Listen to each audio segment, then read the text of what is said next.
মুছতে কলেজের গেট দিয়ে ঢুকছি, হঠাৎ করে কিছু একটা সাথে ধাক্কা খেলাম। আসলে চোখের মধ্যে একটা ময়লা পড়েছিল, তাই চোখ মুছতে মুছতে হাঁটছি। চোখ খুলে দেখি একটা মেয়ে আমার সাথে ধাক্কা খেয়ে পড়ে যায়, আর উঠেই ঠাস ঠাস করে দুটো চড় বসিয়ে দেয়। এক কুত্তার বাচ্চা, দেখে চলতে পারিস না? এই, ভদ্রভাবে কথা বলেন। আমি ইচ্ছে করে ধাক্কা দিই নাই, আর আপনি দেখে চলতে পারেন না? এই ছোট লোকের বাচ্চা, তোর সাহস তো কম না, আমার মুখে মুখে তর্ক করিস। এই, আপনি আমাকে যা ইচ্ছা বলেন, মা বাবাকে কিছু বলবেন না, তাহলে কিন্তু। তাহলে কি করবি তুই? তুই জানিস আমি কে? আমি চাইলে 1 সেকেন্ডের মধ্যে তোকে কলেজ থেকে বের করে দিতে পারি। মেয়েটার কথা শুনে মুহূর্তেই রাগ উঠে গেল। মনে মনে ভাবলাম, আমি যদি একবার আমার আগের রূপ দেখাই তাহলে বুঝবি আমি কি জিনিস। নিজেকে সান্ত্বনা দিলাম যে আমি এখানে লেখাপড়া করতে এসেছি, কোনো ঝামেলায় পড়তে নয়। আমার চুপ করে থাকা দেখে মেয়েটা আরো কয়েকটা গালি আর কিছু হুমকি দিয়ে চলে গেল। চারপাশে কিছু স্টুডেন্ট দাঁড়িয়েছিল, তারা তামাশা দেখছিল। একজন বলল, ভাই, নিজের পায়ে নিজেই কুঠার দিয়েছ। মানে? মেয়েটাকে চেনো? না। কলেজে আজ মনে হয় নতুন। ট্রান্সফার নিয়ে আসছি, 3য় সেমিস্টার। ও আচ্ছা, সেই জন্যই তো। মেয়েটার বাবা এই কলেজের সভাপতি, অনেক ক্ষমতাবান ব্যক্তি। এক নামই সবাই চিনে। মেয়েটার বাবার ভয় দেখিয়ে যা ইচ্ছে তাই করে, ওর সাথে কেউ টক্কা দিতে পারে না। ছেলেটার কথা শুনে আমি হাসি। তারপর ছেলেটা বলল, কি ব্যাপার, হাসছো কেন? না না, এমনি। আচ্ছা যাই ভাইয়া, পরে কথা হবে। এরপর ক্লাসের দিকে হাঁটা দিলাম। চলেন এবার আপনাদের আমার পরিচয়টা দিয়ে দিই। আমি জুয়েল, ডিপ্লোমা ইঞ্জিনিয়ারিং এ পড়ছি। আপাতত আমার কেউই নেই, এক ধরনের এতিম। আবার এটা ভাববেন না যে আমার মা বাবা নেই, সবাই আছে, কিন্তু আমাকে বাসা থেকে বের করে দিয়েছে। এখনো কিছু বুঝছেন না তো? চলুন বুঝিয়ে বলি। আমি ছিলাম বখাটে ছেলেদের লিডার। এমন কোনো খারাপ কাজ নেই যেটা আমি করিনি। মারামারি, রাজনীতি, এমনকি মাদকের ব্যবসাও করেছি। প্রতিদিন আমার নামে বাসায় বিচার আসতো। বাবা প্রতিদিন আমাকে অনেক বকাঝকা করতেন, কিন্তু কোনো কাজ হতো না। এভাবেই দিন যাচ্ছিল, আর বাবা আমার ওপর দিন দিন খেপে কাঠ হয়ে যাচ্ছিল। একদিন আমার এক বন্ধু একটা মেয়েকে প্রপোজ করে, কিন্তু বন্ধু বকাটে বলে মেয়েটা রিজেক্ট করে দেয়। তারপর আমরা মেয়েটার বাসায় গিয়ে ওর বাবাকে মেরে মেয়েটাকে বাসা থেকে উঠিয়ে নিয়ে আসি, কিন্তু ভুলবশত কারণে মেয়েটা পালিয়ে যায়। পরে আমাদের সবার নামে মামলা দেয়, সেজন্য বাবাকেও থানায় যেতে হয়। অনেক কষ্টে জরিমানা দিয়ে বাবা আমাকে বাসায় নিয়ে আসে। এরপর সবার সামনে ডান গালে একটা চড় বসিয়ে দিয়ে বলে, তোর মতো ছেলের দরকার নেই, আজ থেকে তুই এই বাসায় থাকতে পারবি না। আমি মনে করব আমাদের কোনো সন্তান ছিল না, তোর মতো কুলাঙ্গারকে জন্ম দিয়েই আমি ভুল করেছি। বেরিয়ে যা এখন বাসা থেকে। যদি জীবনে কখনো ভালো হতে পারিস তখন আমার সামনে আসবি, আর না হলে আমি মরে গেলেও হাসবি না। মা দাঁড়িয়ে দাঁড়িয়ে সবকিছুই দেখছিল, কিছু বলার থাকলেও বলতে পারছে না, কারণ বাবার কথার উপরে কথা বলার মতো সাহস আমরা আদেও হয়ে ওঠেনি। বাবার কথাগুলো সহ্য করতে না পেরে বাসা থেকে বের হয়ে গেলাম। সেদিন ভেবেছিলাম বাসা থেকে বের হয়ে গেলে ভালো থাকতে পারবো, কিন্তু না। যখন বাইরে চলে আসলাম দেখলাম আমার পাশে কেউই নেই। আমার রাজনীতি, গুন্ডামি, এলাকার বড় ভাই কেউই ছিল না। রাস্তার কুকুর পর্যন্ত আমাকে ঘৃণা চোখে দেখেছে। অনেকজনকে কল দিলাম, কেউই আমাকে সাহায্য করতে আসেনি।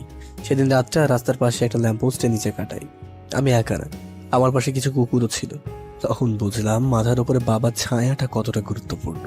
তখনই সিদ্ধান্ত নিলাম যে ভালোভাবে পড়ালেখা করে মানুষের মতো মানুষ হয়ে বাবার সামনে গিয়ে দাঁড়াবো। আর আজ থেকে সব ধরনের রাজনীতি, গুন্ডামি বাদ দিয়ে দিলাম। সাধারণভাবে চলবো, কোনোদিন বিপদে পড়লেও আর এই লাইনে আসবো না। তারপর এক মামাতো ভাইয়ের সাহায্যে আগের কলেজ থেকে ট্রান্সফার নিয়ে এই কলেজে চলে আসলাম, এবং 2টা টিউশনই নিলাম। ওগুলো দিয়ে নিজের খরচ চালিয়ে যাচ্ছি। আর আজকেই প্রথম দিন। প্রথম দিনে কি ঘটলো আপনারা তো দেখলেনই। আপনাদের পরিচয় দিতে দিতে প্রিন্সিপালের রুমে চলে আসলাম। আসসালামু আলাইকুম স্যার, আসতে পারি? আসো, কি চাই? স্যার, আমাকে জাহিদ ভাই, অর্থাৎ আমার মামাতো ভাই পাঠিয়েছে, আপনার সাথে কথা বলার জন্য বলেছে।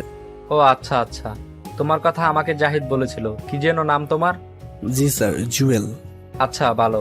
এখানে কোনো সমস্যা হলে তুমি সরাসরি আমাকে জানাবে, আর কোনো কিছুর দরকার হলেও বলবে। জি স্যার, অবশ্যই। ওকে, এবার ক্লাসে যাও। ক্লাসরুম চেনো? না স্যার, নতুন তো, তাই চিনতে পারছি না। সমস্যা নেই, 3তলা শেষের রুম। আর আমি অন্য স্যারদেরকে বলে দিব তোমার কথা। সবার সাথে পরিচিত হয়ে নিও। যাও, ভালো করে পড়ালেখা করো। ধন্যবাদ স্যার, আসসালামু আলাইকুম। তারপর অফিস থেকে বের হয়ে ক্লাসে গেলাম। সবাইকে অনেক চিল্লাচিল্লি করছিল। আমাকে দেখে সবাই ভূত দেখার মতো স্তব্ধ হয়ে গেল। আসলে হওয়ারই কথা, ওরা এতদিন ধরে ক্লাস করেছে, আমাকে তো এর আগে কখনো দেখেনি। আমি গিয়ে পিছনের একটা টেবিলে গিয়ে বসলাম। আমার পাশের জন আমাকে জায়গা দিয়ে সরে বসে গেল, এরপর মোবাইল টিপছে।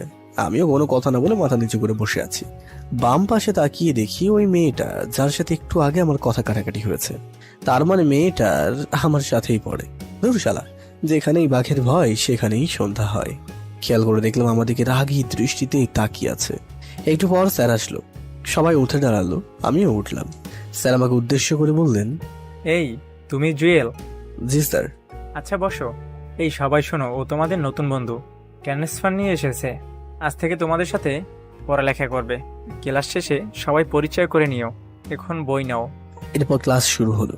মনোযোগ সহকারে ক্লাস করলাম। জীবনে প্রথম এত মনোযোগ দিয়ে ক্লাস করলাম, ভালোই লাগলো। ক্লাস শেষে আমার পাশে থাকা ছেলেটা একটা হাত বাড়িয়ে দিয়ে বলল, হাই, আমি হাকিম।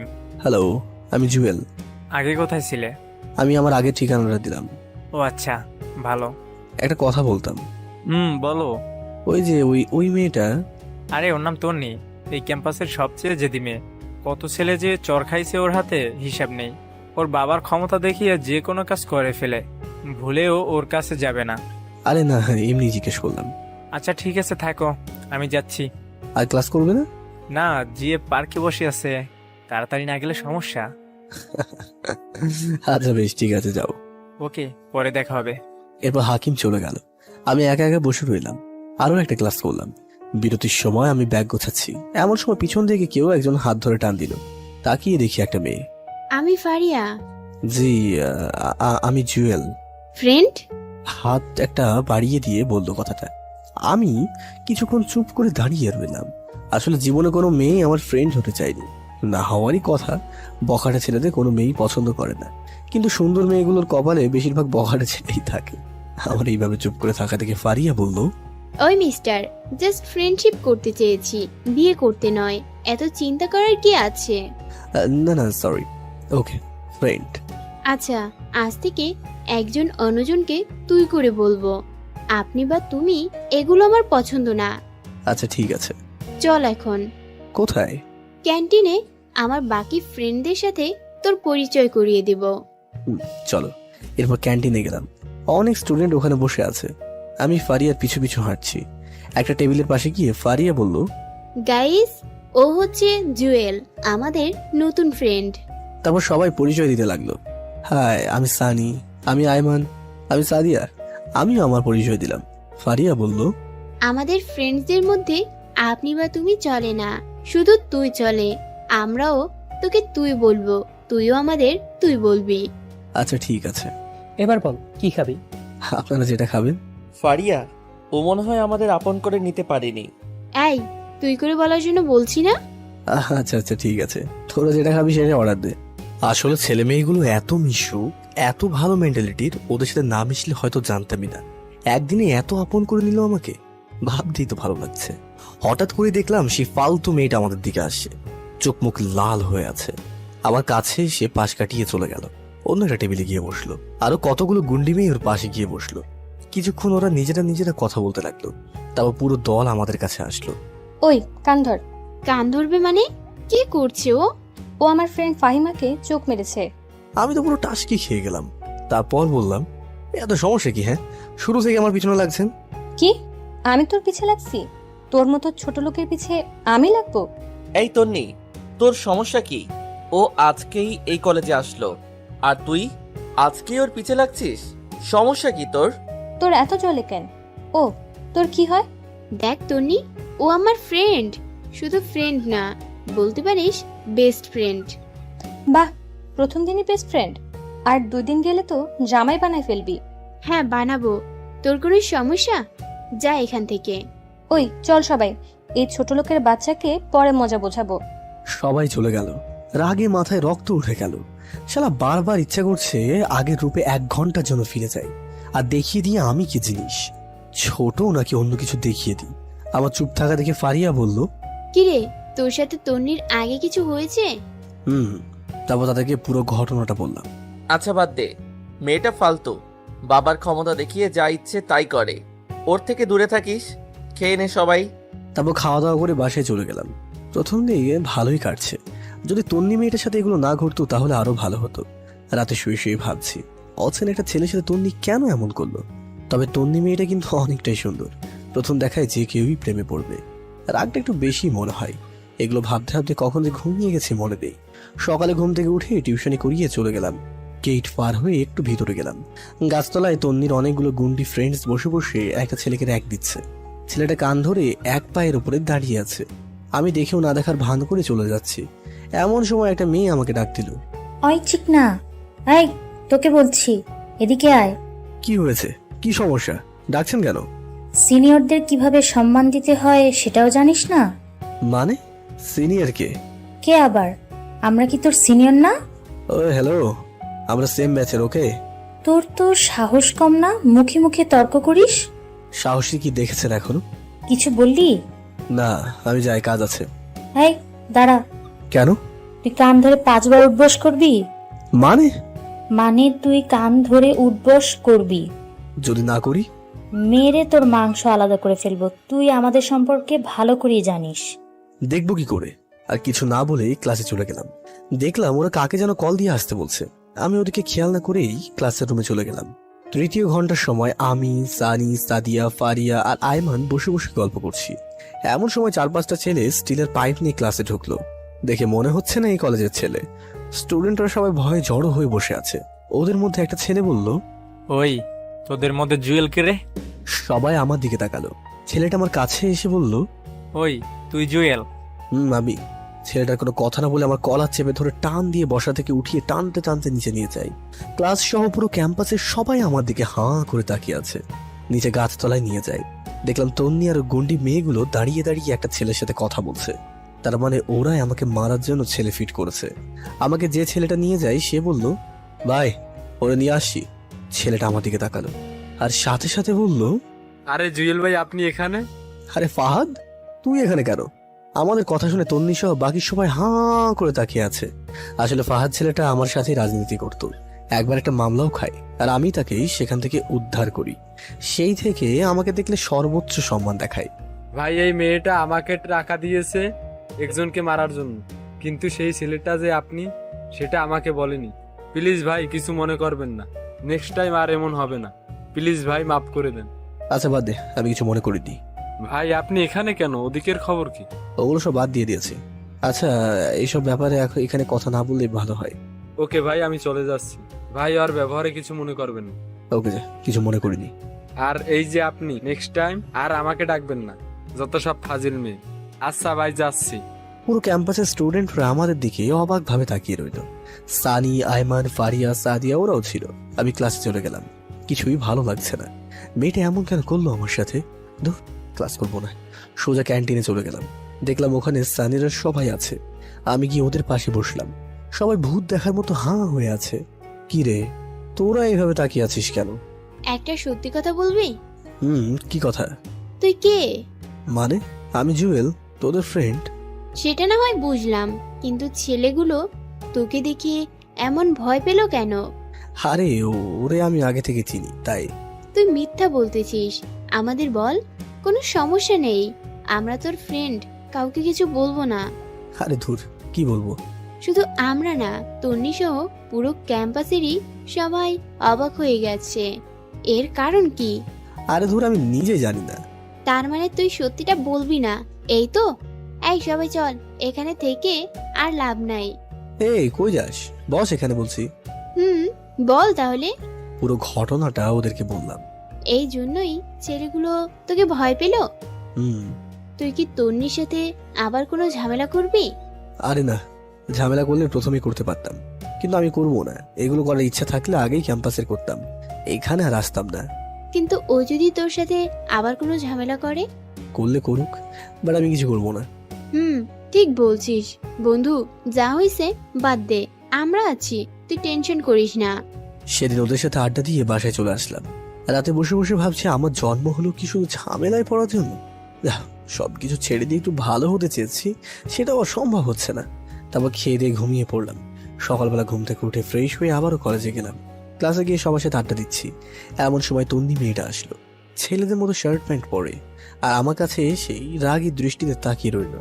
আমি ওর দিকে না তাকিয়ে আবার আড্ডা দিতে শুরু করলাম। ক্লাস শেষ করে ক্যান্টিনের দিকে যাচ্ছি। এমন সময় তন্নির গুন্ডি ফ্রেন্ডগুলো এসে আমাকে ঘিরে ধরলো। কিরে হিরো, কই যাস? দেখেন, আপনাদের সাথে আমি কোনো কথা বলতে চাই না। সো আপনারা আপনাদের মতো থাকেন আর আমাকে আমার মতো থাকতে দেন। আরে তোর মতো ছোট লোক আমাদের সাথে কি কথা বলবে? তোর কোনো যোগ্যতা আছে আমাদের সাথে কথা বলার? মাথায় রক্ত উঠে গেল। নিজের রাগে কন্ট্রোল করে আর কোনো কথা না বলে সোজা হাঁটা দিলাম। এমন সময় তন্নি অন্য পাশে হতে আমার সামনে এসে দাঁড়ালো। কি রে ছোট লোক, কই যাস? দাঁড়া এখানে। আপনার সমস্যা কি? আমার সমস্যা তুই, তোকে দেখলেই আমার গা জ্বলে। ডাক্তার দেখান, আপনার মনে হয় চুলকানি হয়েছে। তুই কি ভাবছিস কাল ছেলেটার হাত থেকে বেঁচে গেছিস বলে আমিও তোকে ভয় পেয়ে যাব? No never. তুই শুধু দেখ আমি তোর কি হাল করি। যা পারেন করেন, এখন সরেন সামনে থেকে। তারপর সোজা ক্যান্টিনে চলে গেলাম। সানিদের সাথে আড্ডা দিয়ে বাসার দিকে হাঁটা দিলাম। কিছু দূর যাওয়ার পর একটা ছেলে আমার পিছু নিল। খেয়াল করলাম ছেলেটা আমাকে ফলো করছে। আর একটু সামনে যাওয়ার পর আরো একটা ছেলে গলির ভিতর থেকে বের হয়ে ছেলেটার সাথে হাঁটতে লাগলো। এইভাবে মোট 5 জন ছেলে আমার পিছু নিল। আমি তাড়াতাড়ি হাঁটা শুরু করলাম, ওরাও তাড়াতাড়ি হাঁটা শুরু করলো। একটু পর একটা ছেলে আমাকে পিছন থেকে ডাক দেয়। ওই সাদা শার্ট, দাঁড়া। আমি পিছনে তাকাতে দেখি প্রথমে সেই ছেলেটা আমাকে ডাক দেয়। জি, আমাকে বলছেন? তো এখানে কি তোর বাপ আছে যে তোর বাপকে ডাকবো? মাথা পুরাই খারাপ হয়ে গেল। ইচ্ছা করছে একটা ঘুষি দিয়ে নাকটা ফাটিয়ে দিই। নিজের রাগকে কন্ট্রোল করে বললাম, বলেন কি বলবেন? তোর কাছে আগুন আছে? জি না, আমি আগুন রাখি না। ওই বেটা, রাখিস না কেন? তুই জানিস না আমাদের আগুন লাগবে? আপনাদের এত আগুনের দরকার হলে নিজেরাই তো সাথে রাখতে পারেন, অন্যের কাছে হাত পাতার কি দরকার? ওই কি রাখবো কি রাখবো না সেটা কি তোর কাছ থেকে শিখতে হবে? বল, কথা বল। ছেলেটা আমাকে ধাক্কা দিতে লাগলো। কি ব্যাপার, আপনি গায়ে হাত দিচ্ছেন কেন? হাত দিলে কি করবি তুই? পারলে কিছু কর। ছেলেগুলো আমাকে চারপাশে ঘিরে ফেললো। দুইটা ছেলে হঠাৎ করে আমার হাত দুইটা ধরে ফেললো। বাকি 3 জন ইচ্ছা মতো মারতে শুরু করলো। আমি চাইলেও ওদের সাথে পেরে উঠতে পারছি না। একটা ছেলে আমার মাথায় অনেক জোরে একটা আঘাত করে। তারপর আর কিছু মনে নেই। যখন জ্ঞান ফিরল নিজেকে হাসপাতালে বেডে আবিষ্কার করলাম। দেখলাম সানি, আয়মান আর ফারিয়া আমার পাশে বসে আছে, আমার মাথায় ব্যান্ডেজ করা। কি রে, তোরা এখানে? এখন কেমন লাগছে তোর? ভালোই। তোদের কি অবস্থা বল? আমরা ঠিক আছি। বল, তোর এই অবস্থা কে করলো? এই আয়মান, তুই পাগল? ওর মাত্র জ্ঞান আসলো আর তুই এখনই প্রশ্ন শুরু করে দিলি? ও আগে একটু সুস্থ হোক, তারপর সবকিছু জানতে পারবি। সাদিয়া কই রে? ওর আম্মু অসুস্থ, বাসায় চলে গেছে। একটু আগেও এখানে ছিল। তুই আজকে আর ম্যাচে যাওয়ার দরকার নেই, আমাদের বাসায় চল। ভালো হলে তারপর ম্যাচে যাবি। আরে না, ও আমার সাথে যাবে। আমি আম্মুকে বলে দিয়েছি। না রে, আমি কারো বাসায় যাবো না, মেসেই ঠিক আছে। তোর টেনশন করার কিছু নেই। তোরা বরং এখন যা, পারলে বিকালবেলা আসিস, আর না পারলে আসা দরকার নেই, আমি বাসায় যেতে পারবো। আরে মাথা খারাপ নাকি? তোকে এভাবে রেখে যাব না। এই ফারিয়া, তুই মেয়ে মানুষ, বাসায় বকাঝকা করবে, তুই বরং বাসায় চলে যা। আমরা জুয়েলকে বাসায় দিয়ে এসে তারপর যাব।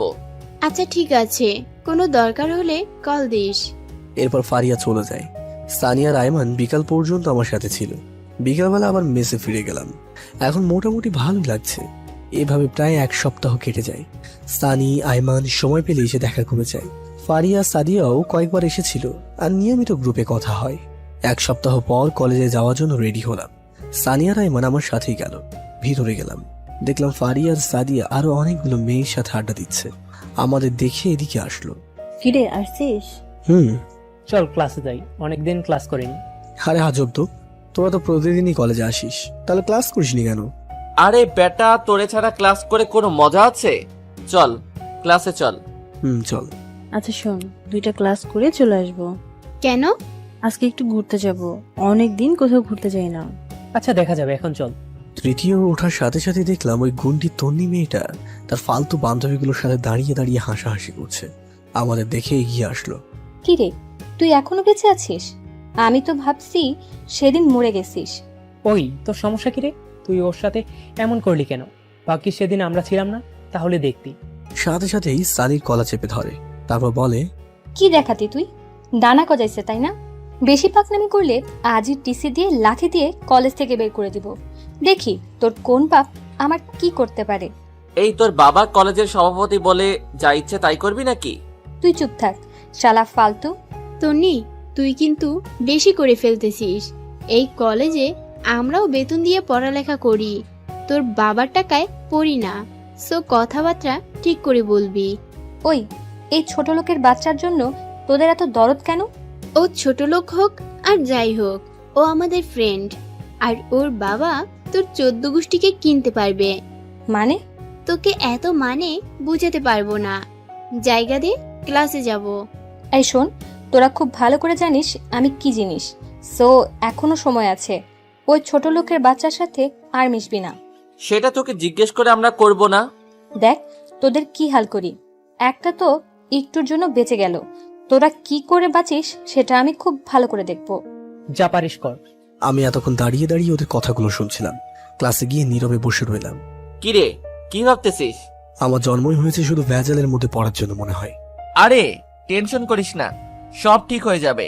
তারপরেও তন্নি যদি তোদের কোনো ক্ষতি করে, ওকে তো বিশ্বাস নেই। আরে কিচ্ছু করতে পারবে না। তারপরেও একটু পর স্যার আসলো, এসেই প্রি টেস্ট পরীক্ষার কথা জানিয়ে দিয়ে গেল। 1 সপ্তাহ পর পরীক্ষা। স্যার চলে যাওয়ার পর ক্যান্টিনে গিয়ে নাস্তা করে বাসায় চলে আসলাম। বাকিরাও বাসায় চলে যায়। এই 1 সপ্তাহ আর ক্যাম্পাসে যায়নি। যদি তন্নি মেয়েটা কোনো ঝামেলা করে, পরে দেখা যাবে পরীক্ষাটাই মিস হয়ে যাবে। তার চেয়ে ভালো কলেজে না যাওয়াটাই উত্তম।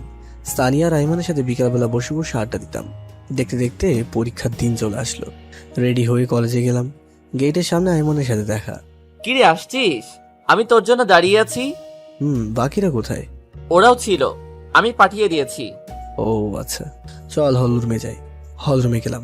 সানিকে দেখলাম এক দৃষ্টিতে সাদিয়ার দিকে তাকিয়ে আছে। আমি গিয়ে ওর কাঁধে হাত দিলাম। কিরে, কি দেখোস? আরে মামা, চলে আসছিস? ওদিকে কি দেখোস? সাদিয়াকে নাকি পাশের ডাকে? আরে না, তোরা আসছিস না দেখে ওদিকে তাকিয়ে রইলাম আর কি। বুঝি, সব বুঝি। ফ্রেন্ড হয় আমাদের ভুলেও অন্য কিছু চিন্তা করিস না। পরে দেখবি ফ্রেন্ডশিপটাই নষ্ট হয়ে গেছে। তুই শালা 1 লাইন বেশি বুঝিস। আচ্ছা বাদ দে, ভিতরে চল। চল।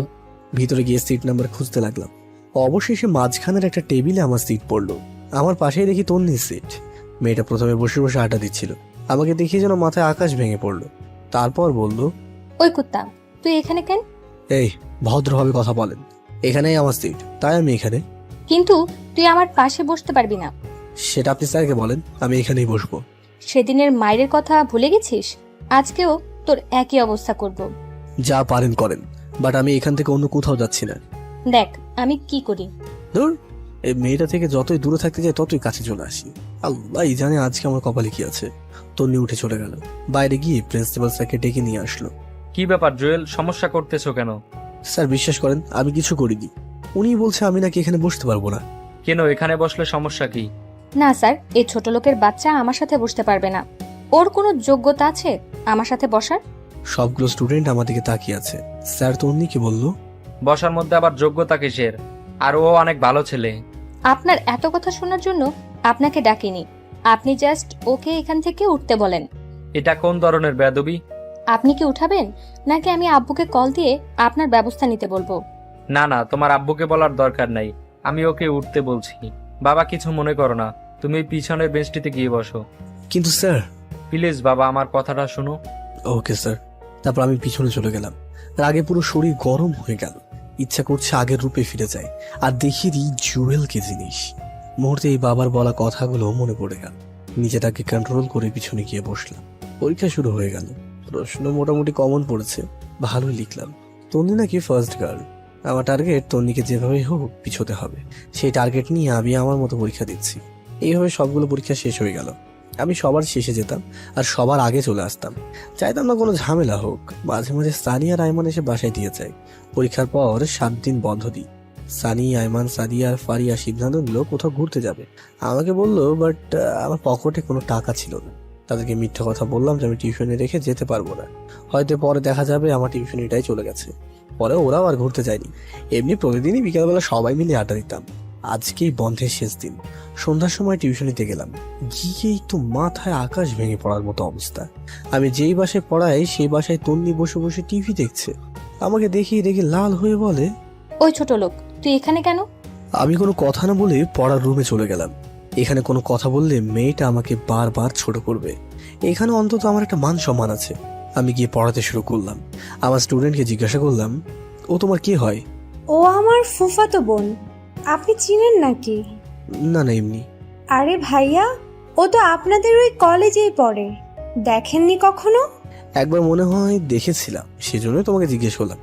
আচ্ছা বাদ দাও, তুমি বই বের করো। তারপর বই বের করে পড়াতে শুরু করলাম। তন্নি আমাকে দেখে ওই মামিকে, মানে আমার স্টুডেন্টের আম্মুকে বারবার কি যেন বলছে। ওর মামিও কি যেন চিন্তা করলো, তাও কাকে কল দিয়ে কথা বললো। আমি ওইদিকে খেয়াল করলাম যে ওরা কি করছে, কিন্তু স্পষ্ট বোঝা যাচ্ছে না। আমি পড়ানো শেষ করে যেই বাইরে চলে যাবো এমন সময় স্টুডেন্টের আম্মু এসে আমাকে বলল, এই না, এখানে কি আছে আন্টি? তোমার এই মাসের বেতন। কিন্তু আন্টি আমার তো এখন মাস শেষ হয়নি। জানি, কিন্তু তোমার পড়ানো আমাদের ভালো লাগছে না, তাই আমরা লিজার জন্য অন্য টিচার ঠিক করছি। তোমার আর আসার দরকার নেই। মুহূর্তের পায়ের নিচ থেকেই মাটিটা সরে যেতে লাগলো। এই 2টা টিউশনে দিয়ে আমি পড়ালেখার খরচ চালাই, খাওয়া দাওয়া করি, আর তন্নি আমার পেটেই লাথি মেরে দিল। বাহ, আসলেই নিয়তি কি থেকে যে কি করে বলা যায় না। আমি আর কোনো কথা না বলে ওই বাসা থেকে চলে আসলাম। তন্নিকে দেখলাম দাঁড়িয়ে দাঁড়িয়ে হাসছে।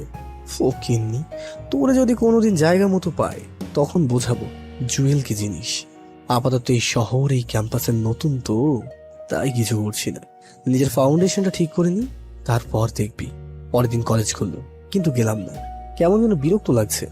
সানি, আইমান অনেকবার কল দিচ্ছে, তাও ধরিনি।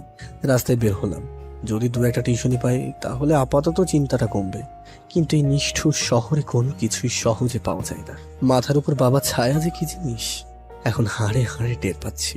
ইচ্ছে করছে আবার আব্বু আম্মুর কাছে ফিরে যায়, কিন্তু সেটা তো অসম্ভব। আমি যে কাজগুলো করেছি সেগুলোর জন্য আব্বু আম্মু জীবনেও আমাকে ক্ষমা করবে না। সেদিন বাসায় এসে খাওয়া দাওয়া না করেই ঘুমিয়ে গেলাম। ঘুম থেকে উঠে দেখি ফারিয়া কয়েকবার কল দিয়েছে। আমি ব্যাক করলাম। কি রে, কি অবস্থা? ওই হারামি, কল ধরিস না কেন? সরি রে, ঘুমিয়ে গেছিলাম। বল কি হয়েছে? কালকে ক্যাম্পাসে আসিসনি কেন? কালকে তোকে স্যাররাও অনেক খুঁজছিল। কেন, আমি আবার কি করলাম? আগে বল, ট্রিট দিবি? আচ্ছা বাবা, দিব। এখন বল কি হয়েছে? তুই আমাদের ডিপার্টমেন্টের ফার্স্ট হইছিস। কনগ্রাচুলেশন দোস্ত। আরে আরে, কি বলিস, সত্যি নাকি? তোর কি মনে হয় আমি মিথ্যা বলছি? আচ্ছা ঠিক আছে, তোর ক্যাম্পাসে থাক, আমি আসছি। তাড়াতাড়ি রেডি হয়ে কলেজে চলে গেলাম। মনের মধ্যে অন্যরকম একটা আনন্দ বয়ে যাচ্ছে। তো নিশা আলী এইবার ঠেলা বুঝ, বাবা সভাপতি আর নিজে একটু মেধাবী হওয়ার কারণে যা ইচ্ছা তাই বলেছিস আমাকে। এবার তোকে বোঝাবো আমি কি জিনিস। কলেজে চলে গেলাম, সবাই ছিল। আমি গিয়ে ওদের সাথে হাত মেলালাম। বাকি যারা আছে সবাই এসে কথা বলে গেল। নিজের কাছেও ভালো লাগছে। আইমানকে দেখলাম একদম হিরো সেজে এসেছে। আমি গিয়ে জিজ্ঞাসা করলাম, কিরে আজকে এমন সাজুগুজু, ঘটনা কি? দাঁড়া, একটু পর বলছি। এখন বলে সমস্যা কি? সাদিয়া আর ফারিয়া চলে যাক। ওরা সহজে যাবে না, তুই বরং এক কাজ কর, পুকুর পাড়ে চলে যা, আমি স্থানীকে নিয়ে আসছি। ওকে। পরে আমি স্থানীকে সিস্টেম করে পুকুর পাড়ে চলে গেলাম। এবার বল কি হয়েছে? কিভাবে যে বলি? ওই শালা, আমার কি তোর শ্বশুর লাগি যে লজ্জা পাচ্ছিস? বল কি বলবি? দোস্ত, সাদিয়াকে আমি ভালোবাসি, একটু সিস্টেম করে দে না। কোন সাদিয়া? আমাদের বন্ধু সাদিয়া। কি, তুই আর মেয়ে পেলি না? আরে কি করব বল, সেই প্রথম থেকে ওরে ভালোবাসি, কিন্তু বলতে পারতেছি না। যদি ফ্রেন্ডশিপ নষ্ট করে দেয়, তাই তোরা না করলে কে করবে বল? আচ্ছা টেনশন করার দরকার নেই, দেখি কি করা যায়। আজকে বলে দে। আরে আজকে না, সময় করে। আচ্ছা কয়েকদিন পর তোর জন্মদিন, সেদিন না হয় করে দিস, আমি শিখিয়ে দেবো। থ্যাঙ্কস দোস্ত। এখন থ্যাঙ্কস দেওয়া দরকার নেই, যখন কাজ হবে তখন দিস। এখন চল বাইরে যাই। ওরা বসে আছে। তারপর বাইরে চলে আসলাম। বাইরে এসে আমি, সানি, আয়মান, সাদিয়া আর ফারিয়া বসে বসে আড্ডা দিচ্ছি। এমন সময় তন্নি তার পুরো গ্যাং নিয়ে আমাদের সামনে আসলো। এসে আমার কলার চেপে ধরলো। ওই, খুব হিরো হয়ে গেছিস না? তুই এই ক্যাম্পাস ছেড়ে চলে যাবি? যদি না যাই কি করবি তুই? ওই, তুই চুপ থাক, তোর মতো ফালতুর সাথে কথা নেই। এই তো সমস্যা কি? সব সময় গুন্ডামি মাস্তানি ছাড়া আর কোনো কাজ নেই তোর? দাঁড়া, তোরও ব্যবস্থা নিতেছি। খুব পাখা গজাইছে তাই না? আর ওই, তোকে যেন দ্বিতীয়বার আর না দেখি। কি করবি দেখলে? তোর তো সাহস কম না, তুই আমার মুখে মুখে তর্ক করিস। দেখ এবার আমি কি করি। আরে যা যা, যা পারিস কর, আমার চুলও ছিঁড়তে পারবি না। দেখবি কি করি, এখনো সময় আছে, চলে যা। ধুর, মেজাজটাই খারাপ করে দিল। না, এখানে আর থাকবো না। আমার জন্য আমার বন্ধুদের সমস্যা হতে পারে। আয়মান আর সাদিয়ার রিলেশনটা করে দিয়েই চলে যাব। কলেজ শেষ করে চলে যাচ্ছি। এমন সময় একটা ছেলে আমাকে পিছন থেকে ডাক দেয়। আমি পিছনে তাকাতে দেখি সেদিনের সেই ছেলেটা, যে প্রথম আমার গায়ে হাত দিয়েছিল। আরে কি ভাই, কি সমস্যা আপনার? সেদিনের মাইরে মনে হয় তোর পেট ভরেনি। মানে আজকেও তোকে মারার জন্য টাকা দিয়েছে। এখন তুই বল তোকে কি করব? তো মারেন, টাকা যেহেতু খেয়েছেন তো মারেন। মনে রাখবেন, বিনা অন্যায় কাউকে আঘাত করলে সেটার ফল আপনিও পাবেন। আচ্ছা শোন, তোকে আজকের মতো ছেড়ে দিলাম, কিন্তু একটা শর্ত আছে। কি শর্ত? তোকে এই ক্যাম্পাস থেকে চলে যেতে হবে, আর 1 সেকেন্ডও এখানে থাকতে পারবি না। কিরে, কিছু বলছিস না কেন? ওকে, চলে যাব। আপনার ম্যাডামকে বলবেন শান্তিতে থাকতে। তুই গেলেই উনি শান্তিতে থাকবে। আমি আর কোনো কথা না বলে বাসার দিকে হাঁটা দিলাম। চিন্তা করলাম আর না থাকাটাই বেটার হবে। আইমান যে সাদিয়াকে প্রপোজ করবে বলেছিল, সেটার কি হবে? তোর যা হওয়ার হবে, আগে ওদের দুজনকে মিলিয়ে দিয়ে যায়। কিন্তু সাদিয়ার বার্থডে তো আর কয়েকদিন পর। এই কয়েকদিন ক্যাম্পাসে গেলে ছেলেগুলো আবারও আক্রমণ করবে। আবার এবার আক্রমণ করলে আর বেঁচে থাকবো বলে মনে হয় না। তার চেয়ে বেটার এই কয়েকদিন ক্যাম্পাসে যাব না। এইভাবে কয়েকদিন চলে গেল। সানি আইমান বারবার কল দিয়ে কারণ জানতে চাইল। আমি অসুস্থ বলে কাটিয়ে দিলাম। অবশেষে সাদিয়ার বার্থডে চলে আসলো। আগামীকাল সাদিয়ার বার্থডে। আজকে থেকে সবাই মিলে প্রিপারেশন নেওয়া শুরু করলাম। কিভাবে কি করব। বিকেলবেলা সানিয়া, আইমান আর আমি দিঘির পাড়ে গেলাম। দোস্ত, কেমনে কি করবে একটু তো বল। কেকের অর্ডার দিয়েছিস?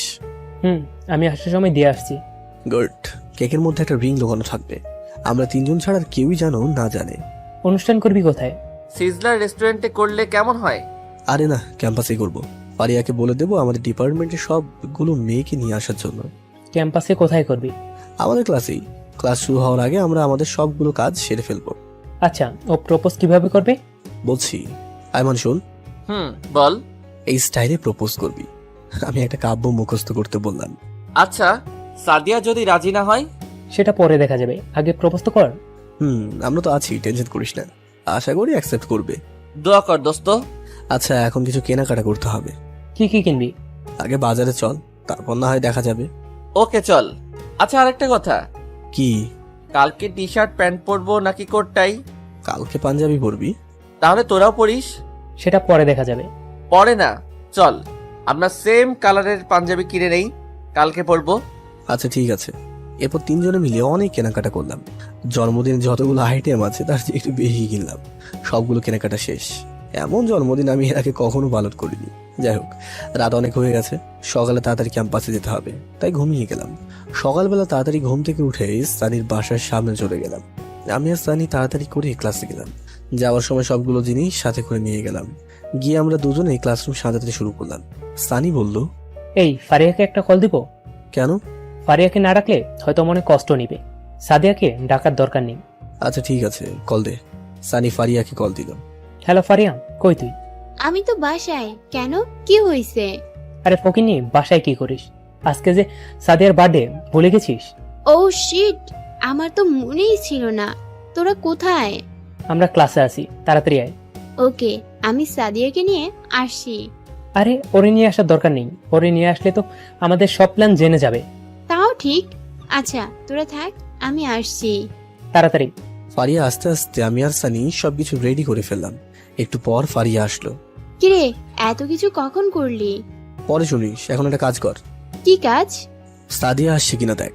যদি আসে তাহলে ক্লাসে আসতে দিস না। আমাদের এখন অল্প একটু কাজ বাকি আছে। আচ্ছা ঠিক আছে। তো দাঁড়িয়ে আছিস কেন? যা বাইরে গিয়ে দেখ। এই তুই আইমানকে একটা কল দে তো। ওয়েট, দেখতেছি। সানি কল দিল। কি ব্যাপার দুলা ভাই, কই আপনি? আরে বেটা, এমনে বলিস কেন? শরম লাগে তো। তোর শরমের গোষ্ঠী কিলাই, তাড়াতাড়ি আয়। এই তো আমি গেটের সামনে আছি, 2 মিনিট ওয়েট কর, আসতেছি। তাড়াতাড়ি আয়। একটু পর আইমানও চলে আসলো। আমাদেরও সবকিছু রেডি। বাহ, এত সুন্দর লাগছে।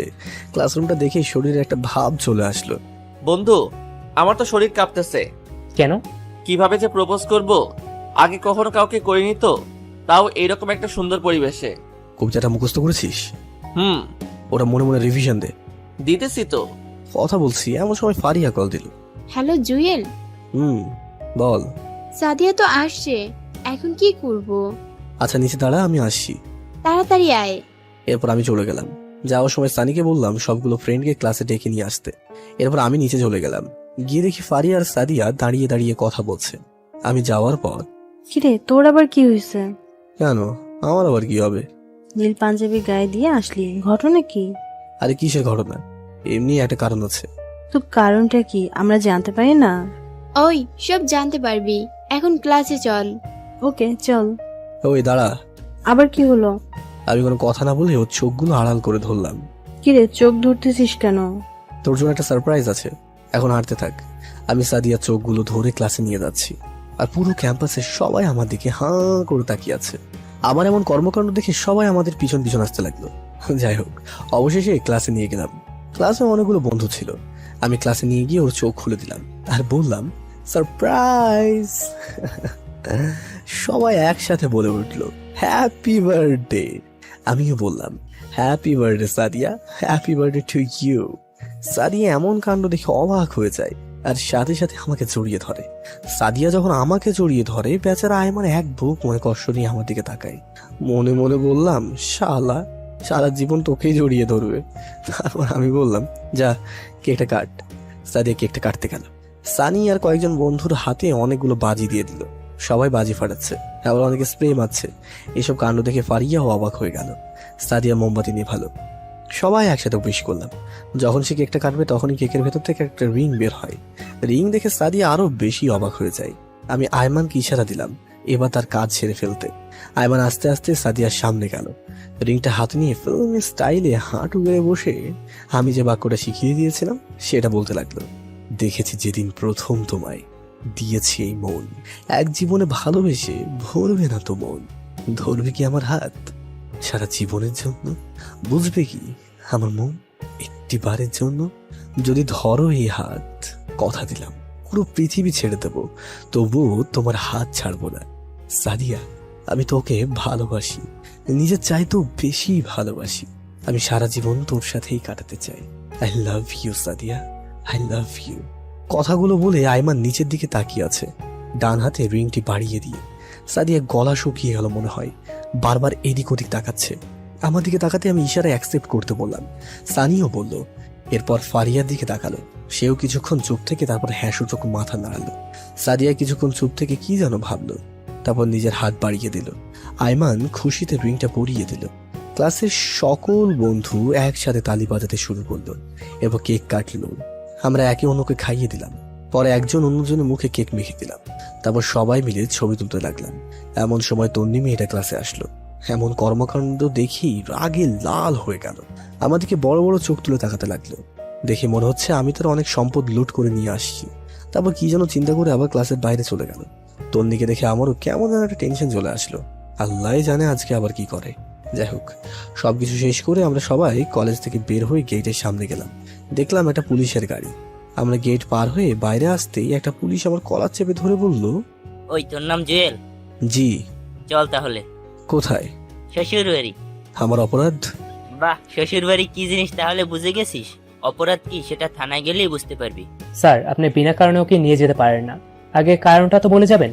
ওই তোরা চুপ থাক, তোদেরও ব্যবস্থা নিচ্ছি। তার আগে এই হালারে একটু দেখে নি। এ কথা বলেই আমার কলার চেপে ধরে গাড়িতে তুললো। কোনো কিছু বুঝে ওঠার আগেই থানায় নিয়ে গেল। থানার ভিতরে নিয়ে গিয়ে আমার হাত দুটো বেঁধে ইচ্ছা মতো পিটাতে লাগলো। একটু পর থানার বড় স্যার আসলো। স্যার দেখেন না, ওরা আমাকে বিনা অপরাধে নিয়ে এসে মারধর করছে। কেন, ইপটিজিং করার সময় এই কথা মনে ছিল না? মানে? আসছে আমার তুলসী পাতা, এখন সবকিছু জেনেও না জানার ভান ধরতেছে। স্যার আমি সত্যিই বলছি, আমি কিছু করিনি। চুপ কর। তুই জায়েদ সাহেবের মেয়ের সাথে ইপটিজিং করিসনি? আজকে সকালে তো ওর গায়ে হাত দিয়েছিস। ও তোর নামে মামলা করে গেছে। তার উপরে জায়েদ সাহেবও রেগে আগুন। স্যার বিশ্বাস করেন, আমি কিছুই করিনি, ও মিথ্যা বলছে। আমরা তো কচি খোকা, কিছু বুঝি না। এ তো ছেলে থাকতে তোর নামে কেন বিচার দিল? নিশ্চয়ই তোর ভিতর কোনো ঘাবলা আছে। স্যার আমি সত্যি বলছি। চুপ কর শালা। ওই কনস্টেবল ওর হাত পা বেঁধে ইচ্ছে মতন পিটাও। ওর মুখ দিয়ে সত্যি কথা বের করেই ছাড়বে। তারপর দুইটা পুলিশ এসে আমাকে বেঁধে পিটাইতে শুরু করলো। এতবার বলছি আমি কিছু করিনি, তবু কেউ আমার কথা শুনলো না। মার খেয়ে মুখ দিয়ে রক্ত বের হতে শুরু করলো। আমার এমন অবস্থা হয়েছে যে ঠিকভাবে দাঁড়াতেও পারছি না। এইভাবে 3 দিন চলে গেল। এই 3 দিন অনেকবার আমাকে বলাতে চেয়েছিল যে আমি ইভটিজিং করেছি, বাট আমি স্বীকার করিনি। পরের দিন সকালবেলা সানিয়া রাইমান একটা উকিল সাথে করে নিয়ে আসলো। তারপর জামিন দিয়ে আমাকে বের করলো। কিরে, তোর এই অবস্থা কেন? এই বেটা মূর্খ, এখন এগুলো বলার সময় আছে? ওরে ডাক্তার দেখাতে হবে, চল। আচ্ছা ঠিক আছে। তারপর ডাক্তার দেখিয়ে বের হলাম। সানিয়া রাইমান আমার সাথে আমার বাসায় আসলো। কি হয়েছে এবার বল। তন্নি আমার নামে মামলা দিয়েছে। কেন, কিসের মামলা? আমি নাকি ওকে ইভটিজিং করেছি। আর সেদিন সকালেও কান্না করতে করতে থানায় নালিশ করে আসছে। তার উপর ওর বাবার কানেও গেছে যে আমি ওর ডিস্টার্ব করি। তো তুই কিছু বলিসনি? বলেছি অনেকবার, বাট কেউ বিশ্বাস করতে চায়নি। তো এখন কি করবি? কিছু চিন্তা করেছিস? অন্য কোথাও ট্রান্সফার নিয়ে চলে যাব। মানে কি? অন্য কোথাও যাবি কেন? এখানে থাকলে তোদেরও প্রবলেম হবে, সো না থাকাটাই বেটার হবে। আমরাও তাহলে ট্রান্সফার নিয়ে নিব। আরে ধুর, তোরা কেন নিবি? আচ্ছা বাদ দে, ফারিয়া সারিয়া এরা কেমন আছে? আচ্ছা ভালোই। আমার ব্যাপারে কিছু বলেছিস? সব জানে, আমি বলেছি। তুই তো শালা বলবি, এখন গফ হয়ে গেছে না, সব কথা শেয়ার না করলে তোর ভাত হজম হবে না। ফালতু কথা কম বল, ওরা আমাদের ফ্রেন্ড, ওদেরকে না বললে কাকে বলবো? আচ্ছা বাদ দে তো। তুই এক কাজ কর, আমাদের বাসায় চল, কিছুদিন থেকে রেস্ট নিবি, তারপর এখানে আসিস। না, আমি এখানে ঠিক আছি। আচ্ছা, এখন যাই, বিকেলে আসবো। ওকে যা। এরপর ওরা চলে গেল। আমি মেডিসিন খেয়ে ঘুমিয়ে গেলাম, পুরো শরীর ব্যথা করছে। বিকেলবেলা সবাই আসলো, ওরা ফারিয়া সাদিয়াও আসলো, সবাই মিলে আড্ডা দিতে লাগলাম। এরপর যে যার মতো চলে গেল।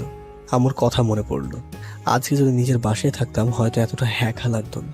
এভাবেই কিছুদিন চলে গেল। আমিও মোটামুটি সুস্থ, সবকিছুই করি, বাট কলেজে যাই না। ট্রান্সফার নিব করে নেওয়াই হচ্ছে না। পরের দিন কলেজে যাচ্ছি ট্রান্সফারের ব্যাপারে কথা বলতে। রাস্তায় বের হয়ে হাঁটছি, এমন সময় তন্নি একটা বাইক নিয়ে আমার সামনে এসে ব্রেক করলো। কিরে, তুই এখনো বেঁচে আছিস? শালা, এই দুনিয়াতে কারো বিশ্বাস নাই। পুলিশকে এত সুন্দর করে সবকিছু বুঝিয়ে বললাম, তারপরেও তোকে ছেড়ে দিল। যাই হোক, এখন কোথায় যাচ্ছিস? কলেজে। কি, তোকে না বলছি ক্যাম্পাসের কাছেও না আসতে, তারপরও তুই কলেজে যাইতেছিস? কলেজ কি আপনার একার নাকি? তুই মুখে মুখে তর্ক করবি আবার? দাঁড়া, দেখ আজকে তোর কি হাল করি, শালা ছোট লোকের বাচ্চা। মুহূর্তে মাথায় রক্ত উঠে গেল। এই, তুই কোন জমিদারের মেয়ে রে? যত সব ফালতু বকাটে, লজ্জা করে না তোর ছেলেদের পিছনে লাগতে? তোর সাহস তো কম না, তুই আমাকে ফালতু বলিস, আবার বখাটেও বলিস। দেখ এবার বখাটে কি করে। এ কথা বলে ঠাস করে একটা বসিয়ে দেয়, তারপর আবার বলে, তুই শুধু একবার কলেজে আয়, তারপর দেখ আমি তোর কি হাল করি। এ কথা বলেই বাইক স্টার্ট দিয়ে টান দিল। আমি আবুলের মতো গালে হাত দিয়ে ও চলে যাওয়ার দিকে তাকিয়ে রইলাম। ও এত জোরে বাইক চালাচ্ছে দেখে আমার নিজেরই শরীর কাঁপছে। একটু পর যা দেখলাম তাতে আমার পুরো শরীর স্তব্ধ হয়ে যায়। তন্নি একটা বাসকে ওভারটেক করতে গিয়ে অন্য একটা বাসের সাথে ধাক্কা খেয়ে পড়ে যায়। রাস্তায় অনেক গড়াগড়ি খায়। আমি কিছুক্ষণ স্বপ্ন দেখার মতো দাঁড়িয়ে রইলাম, তারপর দৌড় দিয়ে সেখানে গেলাম। তন্নির মাথা ফেটে রক্ত বের হচ্ছে। বাম হাত ও বাম পায়ে অনেক আঘাত খেয়েছে মনে হয়। বাম পায়ের দুইটা আঙুল ভেঙে উল্টে গেছে। সাথে সাথে অনেক মানুষ সেখানে জড়ো হয়ে যায়। তারপর ওরা কোলে নিয়ে একটা সিএনজি ডেকে নিয়ে তাড়াতাড়ি হাসপাতালে নিয়ে গেলাম। মাথা থেকে প্রচুর রক্ত বের হচ্ছে। রক্ত বন্ধ হচ্ছে না দেখে আমি আমার শার্টটা খুলে ওর মাথায় বেঁধে দিলাম। তাড়াতাড়ি করে হাসপাতালে নিয়ে গেলাম, ইমার্জেন্সিতে পাঠিয়ে দিলাম। আমার নিজেরও কেন জানি খারাপ লাগছে, হয়তো আমারই জন্য এসব হয়েছে।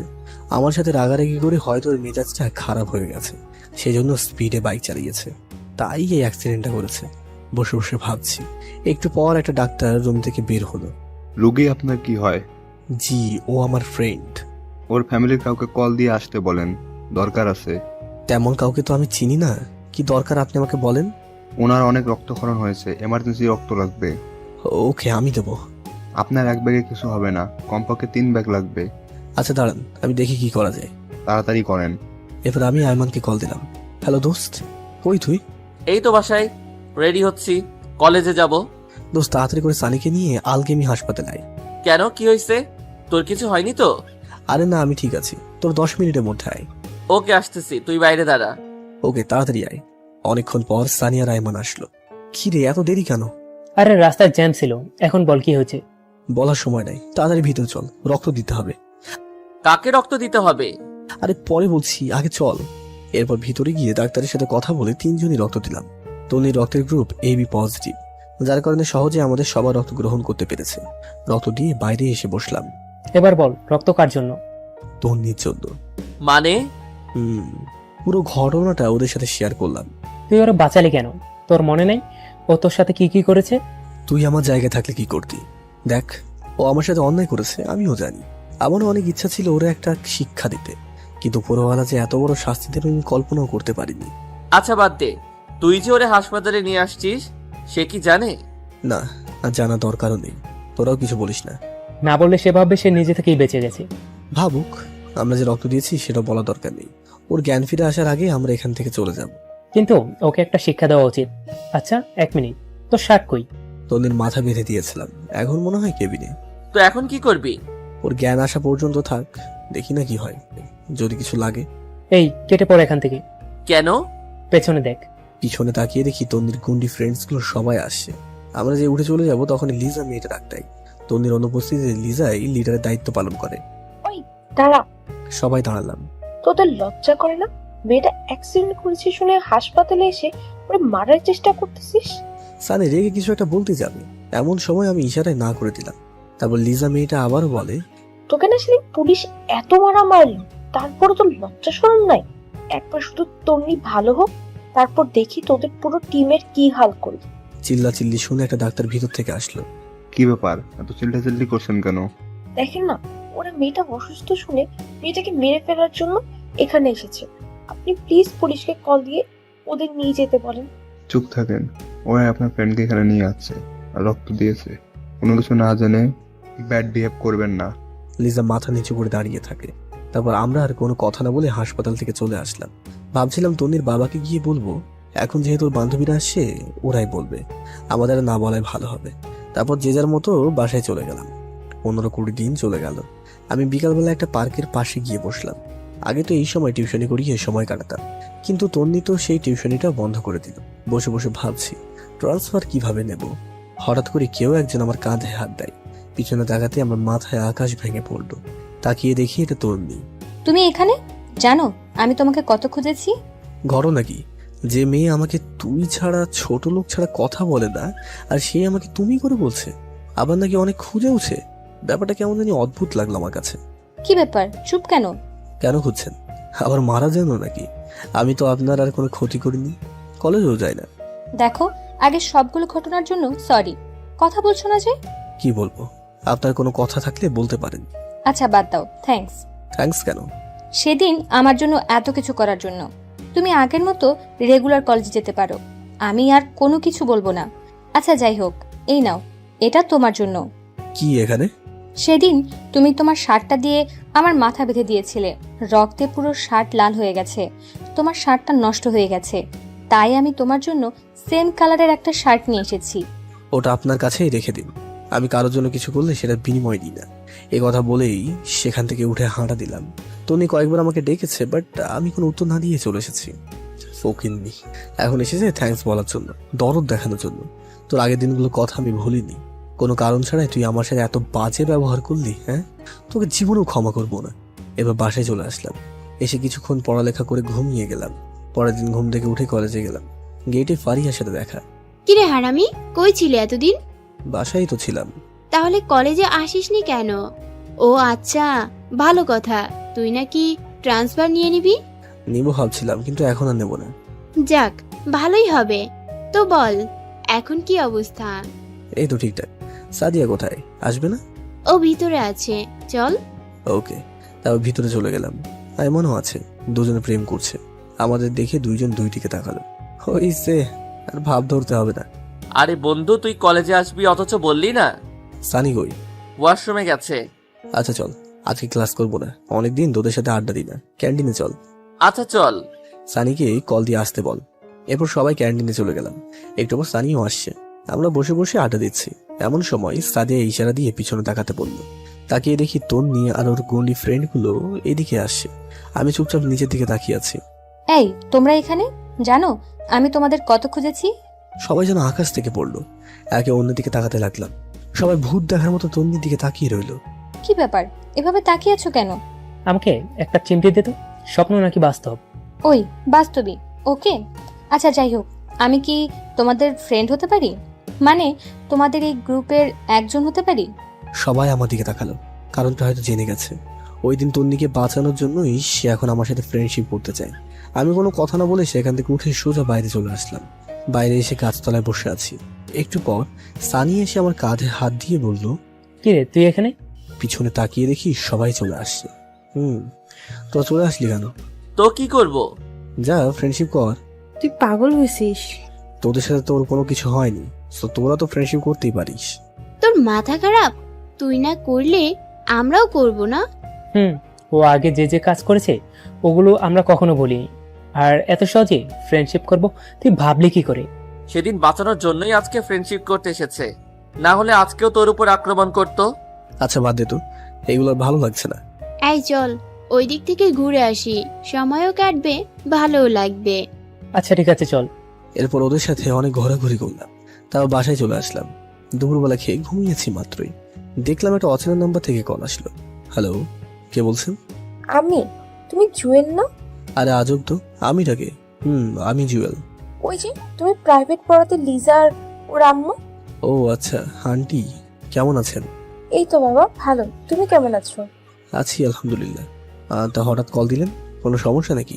আসলে বাবা আমাদের ভুল হয়ে গেছে, তুমি চাইলে লিজাকে আবার পড়াতে পারো। সরি আন্টি, আমি ছেঁচড়ে না যে আপনাদের বাসায় আবারও যাব। যার কথা শুনে আমাকে বাদ দিয়েছেন তাকেই বলেন পড়াতে, বা অন্য একটা টিউটর ঠিক করে নিন। আর কোনো কথা বলার সুযোগ না দিয়ে কলটা কেটে দিলাম। ফকিন্নি, কোনো কিছু না জেনে সেদিন আমাকে নিষেধ করেছিলি, এখন আবার কল দিন এক কামন করছে। সেদিন বিকেল আর বাসা থেকে বের হয়নি। পরের দিন কলেজে গেলাম, সবাই মিলে ক্লাসে গেলাম। ক্লাসে খেয়াল করলাম তন্নি আমার পাশের টেবিলে বসেছে। আমি সানিকে আমার জায়গায় দিয়ে অন্য টেবিলে গিয়ে বসলাম। ক্লাস শেষ করে ক্যান্টিনের দিকে যাচ্ছি, এমন সময় তন্নি পিছন থেকে ডাক দিল। ওই দাঁড়া। আমি দাঁড়িয়ে গেলাম। আজকে না জানি আবার কি করে। ভয়েস শুনে তো মনে হচ্ছে বেশ রেগে আছে। তোর এত ভাব কিসের? মানে? কচি খোকা মানে বোঝো না তাই না? এই, আমার সাথে ফ্রেন্ডশিপ করতে তোর সমস্যা কোথায়? সমস্যা আছে বলেই তো করছি না। কি সমস্যা আমাকে বল। তুই জানিস কত ছেলে আমার পিছে ঘুরে, আমি পাত্তা দেই না। তো আমি কি করব? তোর কিছু করতে হবে না, তুই শুধু বল ফ্রেন্ডশিপ করতে তোর সমস্যা কোথায়। আপনার যখন এতই ফ্রেন্ডশিপ করার ইচ্ছা তো অন্যদের সাথে গিয়ে করেন, আমার মধ্যে কি পাইছেন? তোরে ভালোবাসি তাই। হ্যাঁ, কিছু বললেন? তোর জন্য ওই ফকিনিগুলো তো আমার সাথে কথা বলছে না। আচ্ছা, আমি বলে দেবো ওদের যাতে আপনাদের সাথে কথা বলে। তোরা তো দালালি করতে হবে না, বল তোর সমস্যা কি। ধুর, এই ফালতুর সাথে কথা না বলাই বেটার হবে। আমি কোনো কথা না বলে ক্যান্টিনে চলে গেলাম। ওখানে গিয়ে দেখি ফারিয়া একা বসে আছে। কি রে, তুই একা কেন? ওরা কই? জানি না। তোর কি মন খারাপ? আরে না মিথ্যা বলিস কেন? কি হয়েছে বল না। দোস্ত, তোকে একটা কথা বলবো, তুই প্লিজ কাউকে বলিস না। আচ্ছা ঠিক আছে, বল। আমার একটা ছেলের সাথে রিলেশন আছে। বাহ, এ তো খুশির খবর। তুই এতদিন বলিসনি কেন? বলিনি, অনেক সমস্যা ছিল তাই। আচ্ছা বুঝলাম, এখন মন খারাপ কেন? ফয়সালের বিয়ে ঠিক হয়ে গেছে অন্য একটা মেয়ের সাথে, আমি ওরে ছাড়া থাকতে পারবো না। আরে থাম থাম, এখানে অনেক লোক, কান্না দরকার নেই। এখন বল, ছেলেটা কি সত্যি সত্যি তোকে ভালোবাসে? হুম। তো ছেলেটাকে বল তোকে নিয়ে পালিয়ে যেতে। আর এতদিন ছেলেটার কথা বলিসনি কেন? ছেলেটাকে? তন্নির মামাতো ভাই।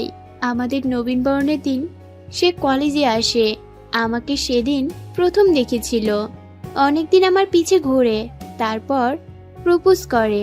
আমিও ওর অনেক খবর নিলাম, তারপর রাজি হয়ে গেলাম। এত ছেলে থাকতে তন্নির মামা তো ভাই, তো আমাদের বলিসনি কেন? তোর সাথে তন্নি যা করলো, তখন যদি আমি ওর মামাতো ভাইয়ের কথা বলি, তোরা সবাই আমাকে রিকোয়েস্ট করতি, তাই। তাহলে এখন বললি কেন? আর কোনো উপায় নেই। তার মানে আমরা তোর উপকারের বন্ধু, হ্যাঁ? রিয়েল বন্ধু না, তাই তো? না দোস্ত, আমি সেটা মিন করিনি। এখন কিছু একটা কর, আমি ওরে ছাড়া থাকতে পারবো না। আচ্ছা, সানি আইমান সাদিয়া আসুক, হ্যাঁ, দেখি কি করা যায়। এমন সময় পিছন থেকে কেউ একজন কাঁধের উপর একটা থাপ্পড় দেয়। পিছনে তাকাতে দেখি সানি। কিরে, দুজনে আড্ডা দিতেছিস অথচ একটুও বললি না? আরে না, মাত্রই আসলাম। ফারিয়াকে তোর কথা জিজ্ঞেস করায় সে বললো তুই নাকি ওয়াশরুমে গেছিস। হুম। আইমান আর সাদিয়া কই? আসতে একটু সময় লাগবে। তোদের সাথে কিছু ইম্পর্টেন্ট কথা আছে। বল কি কথা? না, ওরাও আসুক, তারপর না হয় বলবো। আচ্ছা, এখন কিছু অর্ডার দে, ক্ষুধা লাগছে। ওকে, কি খাবি? তারপর আমরা তিনজন বসে বসে আড্ডা দিচ্ছিলাম। একটু পর আইমান আর সাদিয়া আসলো। কি রে, কোথায় গিয়েছিলি তোরা? সরি দোস্ত, একটু বাইরে গেছিলাম। আচ্ছা, বসে এখানে। এবার বল কি বলবি? ফারিয়ার রিলেশনের কথা বলে দিলাম। কি, তোর রিলেশন আছে অথচ আমাদের বলিসনি? আমি এবার পুরো বিষয়টা বুঝিয়ে বলি। তো এখন কি করবি? জানি না, তোরা কিছু একটা কর। আচ্ছা, টেনশন নিস না, আমরা আছি। তুই কি ফয়সালকে এখনো বিয়ে করতে পারবি? আমার তো সমস্যা নেই, কিন্তু বাসায় কি বলবো? আরে তোর বাসায় কেন বলবি? জাস্ট কোর্ট ম্যারেজ করবি, যাতে ফয়সাল অন্য কোথাও বিয়ে করতে না পারে। কিন্তু ওর তো বিয়ে ঠিক হয়ে আছে। ও, তোকে বিয়ে করলে তো আর ওর বিয়ে অন্য কারোর সাথে হবে না। কোর্ট ম্যারেজ তো যে কোনো সময় করা যাবে, বাট আগে ফয়সালের বিয়েটা ভাঙতে হবে। তাহলে একটা কাজ করলে কেমন হয়? কি? বিয়ের দিন রাতে ফয়সালকে নিয়ে তুই পালিয়ে যাবি, আমরা ফয়সালকে বাসা থেকে তুলে নিয়ে আসবো। শালা মাথা মোটা, ফয়সাল কি মেয়ে যে আমরা ওরে বাসা থেকে তুলে নিয়ে আসবো? অন্য কোনো উপায় বের করতে হবে। আচ্ছা দোস্ত, আর কোনো উপায় নেই? জুয়েল, কিছু বলিস না কেন? অন্য কোনো উপায় তোর জানা আছে? দোস্ত প্লিজ, থাকলে বল না। একটা উপায় আছে। কি, তাড়াতাড়ি বল। তন্নি। মানে তন্নি কি করবে? তন্নিই পারবে। কিভাবে? ফয়সাল তন্নির মামাতো ভাই, সো তন্নি যদি ওর মামাকে বলে তাহলে হয়তো বিয়েটা অফ হয়ে যাবে। এন্ড আরো একটা উপায় আছে। কি সেটা? যে মেয়েটার সাথে ওর বিয়ে ঠিক হয়েছে তাকে ফয়সাল আর ফারিয়ার রিলেশনের কথাগুলো বললে হয়তো সে নিজেই বিয়ে বন্ধ করে দেবে। কারেক্ট। এখন কি করবি? এই বিয়ে কবে রে? আগামী সপ্তাহে। ফয়সালকে কল দে আর মেয়েটার পুরো ডিটেলস জেনে নে, আর মেয়েটার নাম্বারও নিয়ে নে। এখন কল দেব? না, বিয়ে পরে দিস। ফকিনি, তাড়াতাড়ি কল দে। ফারিয়া কল দিল, তারপর অনেকক্ষণ কথা বলে মেয়েটার পুরো ডিটেলস নিল আর নাম্বারও বাসার অ্যাড্রেস নিল। সব নিয়েছিস? হুম। ওরে কল দিয়ে জিজ্ঞাসা কর কোথায় আছে, তারপর আমরা সেখানে গিয়ে ওর সাথে কথা বলবো। ওকে, যদি জিজ্ঞাসা করে আমি কে, তখন কি বলবো? বলবি তুই ফয়সালের কাজিন, এখন ওর সাথে দেখা করতে যাচ্ছিস। আচ্ছা ঠিক আছে। এরপর ফারিয়া মেয়েটাকে কল দিল। কয়েকবার কল দিল কিন্তু কলটা রিসিভ করছে না। কল তো ধরতেছে না। আচ্ছা ঠিক আছে, তুই রাতে কল দিয়ে দেখা করতে বলবি। সকালে আমরা সবাই যাব, তারপর মেয়েটাকে সবকিছু বুঝিয়ে বলবো। যদি এটাতে কাজ না হয়? তাহলে তন্নিকে দিয়েই করতে হবে, আর তো কোনো অপশন নেই। আচ্ছা বাদ দে, দোয়া কর যাতে মেয়েটাই বিয়ে বন্ধ করে দেয়। ওকে চল তাহলে। এই ফারিয়া, তুই কথা বলে সবকিছু ঠিকঠাক কর। ওকে। তারপর ওদের সাথে আরো কিছুক্ষণ আড্ডা দিয়ে বাসায় চলে আসলাম। রাতে পড়ছি, দেখি ফারিয়া কল দিয়েছে। বল। দোস্ত, মেয়েটার সাথে কথা বলেছি। গুড। কি বললো? ও দেখা করতে রাজি হয়েছে। তো কোথায় দেখা করবি সেটা বলেছিস? বেস্ট ইন রেস্টুরেন্টে দেখা করতে বলেছে। ওকে, 9টায় রেডি থাকিস। ওকে, তুই একটু তাড়াতাড়ি আসিস। ওকে, তুই বাকিদের বলে দে। ওকে। তারপর খাওয়া দাওয়া করে ঘুমিয়ে গেলাম। ঘুম থেকে উঠে রেডি হয়ে বেস্ট ইন রেস্টুরেন্টে চলে গেলাম। গিয়ে দেখি আমি ছাড়া সবাই আছে। কিরে, তোর এত দেরি কেন? ঘুম থেকে উঠতে দেরি হয়ে গেছে। তো কল ধরিস না কেন? মোবাইল চেক করে দেখি 10 বার কল দিয়েছে। সরি রে, মোবাইল সাইলেন্ট ছিল। আচ্ছা বাদ দে, মেয়েটা এসেছে? তো তুই বাইরে কেন? তোর জন্য। আয়মান আর সাদিয়া ভিতরে কথা বলতেছে। আচ্ছা চল। তারপর ভিতরে গেলাম, মেয়েটার সাথে অনেক কথা বললাম। তারপর ফারিয়াকে ইশারা দিয়ে বললাম ওর কথাগুলো বলতে। তারপর ফারিয়া ওর সবগুলো কথা বুঝিয়ে বলল। আমরা সবাই একসাথে মেয়েটাকে বোঝালাম, কিন্তু মেয়েটা উল্টে ব্যাগ দেখিয়ে বলল, এটা কোনো ব্যাপার না, বিয়ের আগে সবারই 2-1টা প্রেম থাকে, আমারও ছিল, বিয়ের পর সব ঠিক হয়ে যাবে। মানে বিয়েটা হচ্ছে, আপনি ফয়সালকে ভুলে যান, পারলে আপনিও অন্য কাউকে বিয়ে করে নেন। তার মানে আপনি বিয়েটা করবেন? সবকিছু জানার পরও আপনি ওর মাঝে কি পেয়েছেন? দেখেন, ফয়সাল দেখতে অনেক হ্যান্ডসাম এবং ধনীও, ভালো চাকরিও করে, সো আমি কেন, আপনিও এমন ছেলে হাতছাড়া করবেন না। কিন্তু? কোনো কিন্তু নয়, আপনাদের আর কোনো কথা থাকলে বলতে পারেন। না, কোনো কথা নেই, আপনি যেতে পারেন। তারপর মেয়েটা চলে গেল। এবার কি হবে? এই নাকামি থামা, তিনিকে দিয়ে করব। কিন্তু তন্নি আমাদের কথা শুনবে না। সেদিন আমরা ফ্রেন্ডশিপ করিনি, সবাই উঠে চলে আসছি। এই জুয়েল, তুই বললেও ও শুনবে। সরি, শুনলেও আমি বলবো না। কেন? বলে গেছিস ও কি কি করেছিল? এখন এগুলো বলে কোনো লাভ আছে? তোর বল, আমি ওর সাথে কথাই বলবো না। আচ্ছা বাদ দে, তোদের কাউকে বলতে হবে না। এই কথা বলেই উঠে চলে গেল। এক এক করে সবাই চলে গেল, আমি একাই বসে রইলাম। তারপর আমিও চলে গেলাম। আমি জানি ওরা সবাই আমার উপরে রাগ করে আছে, কিন্তু তন্নি মেয়েটাকে একটুও তো সহ্য হয় না। আর ফ্রেন্ডশিপ তো প্রশ্নই আসে না। রাতের বেলা বাসায় বসে বসে চিন্তা করছি কি করা যায়। মোবাইল নিয়ে ব্লগিং করলাম। ফারিয়া অনেক দুঃখের স্ট্যাটাস দিয়েছে, সবগুলোতে বন্ধুদের বিরুদ্ধে লেখা। স্পর্শ দেখতে পাচ্ছি সব কথা আমাকে মিন করে বলেছে। তারপর ভাবলাম তন্নির সাথে কথা বলেই ফেলি। যেটাই হোক, ফারিয়া আমার খুব ভালো বন্ধু, আর বন্ধু তো বন্ধুর জন্যই। পরের দিন কলেজে গিয়ে অপেক্ষা করতে লাগলাম তন্নি কখন আসে। এই তো আসছে। তারপর ওর কাছে গেলাম, ওর পিছন থেকে ডাক দিলাম। ও পিছনে ফিরে আমাকে দেখে হাঁ করে তাকিয়ে আছে, মনে হচ্ছে এলিয়েন দেখছে। কি ব্যাপার মিস্টার, আপনি তো আমাদের সহ্য করতে পারেন না, তো এখন ডাকছেন কেন? ফ্রেন্ডশিপ করতে চেয়েছিলাম, কি একটা রিয়েক্ট তুই আমাদের সাথে সেদিন দেখালি, এমন ভাবে উঠে চলে গেলি যেন আমরা চিড়িয়াখানার ভয়ঙ্কর প্রাণী। আমি রাজি। কি রাজি? আপনাদের সাথে ফ্রেন্ডশিপ করতে। সত্যি নাকি কোনো মতলব আছে? মতলব থাকলে প্রথমে আপনাদের সাথে ফ্রেন্ডশিপ করতাম। আচ্ছা ঠিক আছে, আজ থেকে সবাই ফ্রেন্ড। বাকিরা কোথায়? ওরা এখনো আসেনি। আচ্ছা চলো ওদিকে গিয়ে বসি। চলেন। ওয়েট, আবার কি হলো? তুই না আমাদের ফ্রেন্ড? হুম। তাহলে আপনি করে বলছিস কেন? তো কি বলবো? তুই করে বলবি সবার মতো। আচ্ছা ঠিক আছে। তা ওদের সাথে কাজ তোলাই গেলাম। সানি, আইমান, সাদিয়া, ফারিয়া সবাই আমার উপরে কালকে ব্যাপারটা নিয়ে বেশ রেগে আছে। সেজন্য সকাল থেকে কেউই কল দেয়নি, কলেজেও আসছে না। কি রে, তোর কি মন খারাপ? না না ঠিক আছে, আমি শুধু বসে আছি তন্নি কখন একা হবে আর কখন আমি ওকে কথাগুলো বলবো। একটু পর লিজা বলল, তোরা থাক, আমি গেলাম। তো আবার কি হলো? বাবা আজকে তাড়াতাড়ি যেতে বলেছে। ওকে যা তাহলে। এই তুইও যাবি? না আরো কিছুক্ষণ আছি। তারপর লিজা চলে গেল। আমি আর তন্নি চুপচাপ বসে আছি। ওর সাথে যে এইভাবে বসবো কখনো কল্পনাও করিনি। যেখানে সে আমাকে দেখলেই হুমকি দিত, আর সেখানে আমার সাথে বসে আড্ডা দিচ্ছে। বাস্তবতা কি থেকে যে কি হয় বোঝাই মুশকিল। আমার চুপ থাকা দেখে বলল, কি রে, চুপচাপ বসে থাকবি নাকি কিছু বলবি? আপনার সাথে সরি, তোর সাথে একটা কথা ছিল। তো বল, চুপ করে আছিস কেন? আমি এবার ফারিয়া তনির মামাতো ভাই ফয়সালের রিলেশনে কথা বললাম এবং এর আগে যা যা হয়েছে সবকিছুই বললাম এবং ওর মামাকে কি কি বলতে হবে সেটাও বলে দিলাম।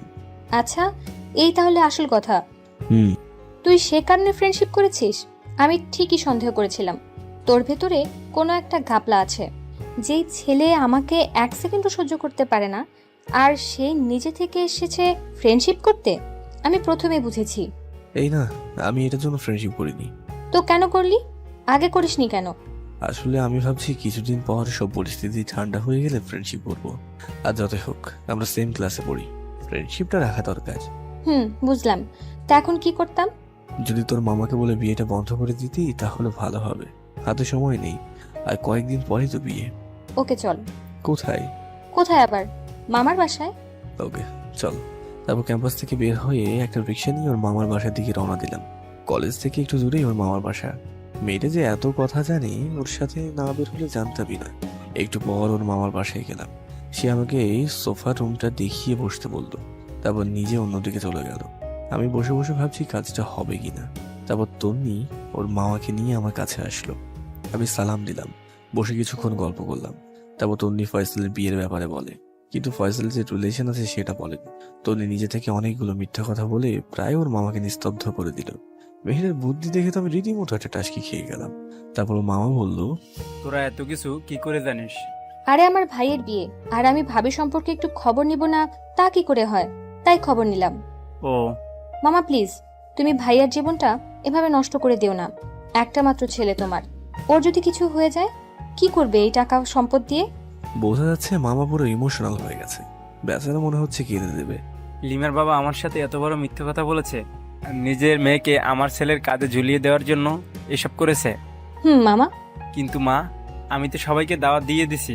আমি এক কথার মানুষ, এখন কথার খেলাপ কি করে করি? খেলাপ কেন করবে? তুমি ওই দিনই ভাইয়ার বিয়ে দাও। আরে এত তাড়াতাড়ি ওর জন্য মেয়ে কোথায় পাবো? সেটা আপনি আমাদের উপর ছেড়ে দিন। পারবে না কি তোমরা? চেষ্টা করতে তো সমস্যা নেই, আপনি শুধু লিমার সাথে বিয়েটা ক্যান্সেল করেন। ওকে বাবা।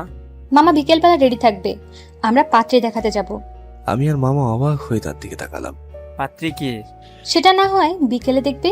ফয়সাল ভাইয়াকেও বলো রেডি থাকতে। আচ্ছা ঠিক আছে। মামা আমরা তাহলে আসি, বিকেলে দেখা হবে। খেয়ে যাও। না, আমাদের কাজ আছে। আচ্ছা ঠিক আছে, সাবধানে যাবি। এরপর বাসা থেকে বেরিয়ে আসলাম। কি রে, কেমন দিলাম? পুরা 100।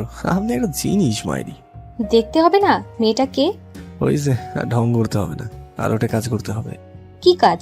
ফারিয়াদের বাসায় বলতে হবে, না হলে ওরা কি করে জানবে।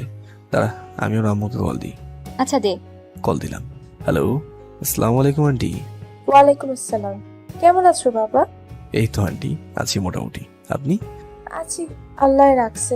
আন্টি ফারিয়া কোথায়? কলেজে আসেনি যে? জানি না বাবা, মেয়েটা কালকে থেকে কিছু খাচ্ছে না, দরজা বন্ধ করে ভিতরে বসে থাকে। আচ্ছা আন্টি একটা কথা ছিল। বলো। আমি পুরো বিষয়টা বুঝিয়ে বললাম এবং এটা বললাম বিকেলবেলা ওরা সবাই দেখতে আসবে। আন্টিও কেমন জানি একটু খুশি হয়েছে। তাহলে এই ব্যাপার। আর দেখো, মেয়েটা আমাকে কিছু জানায়নি। আন্টি ফারিয়া মনে হয় ভয় জানায়নি। ভয়ের কি আছে? আমি তো ওর মা, ওর ভালো মন্দ তো আমাকেই দেখতে হবে।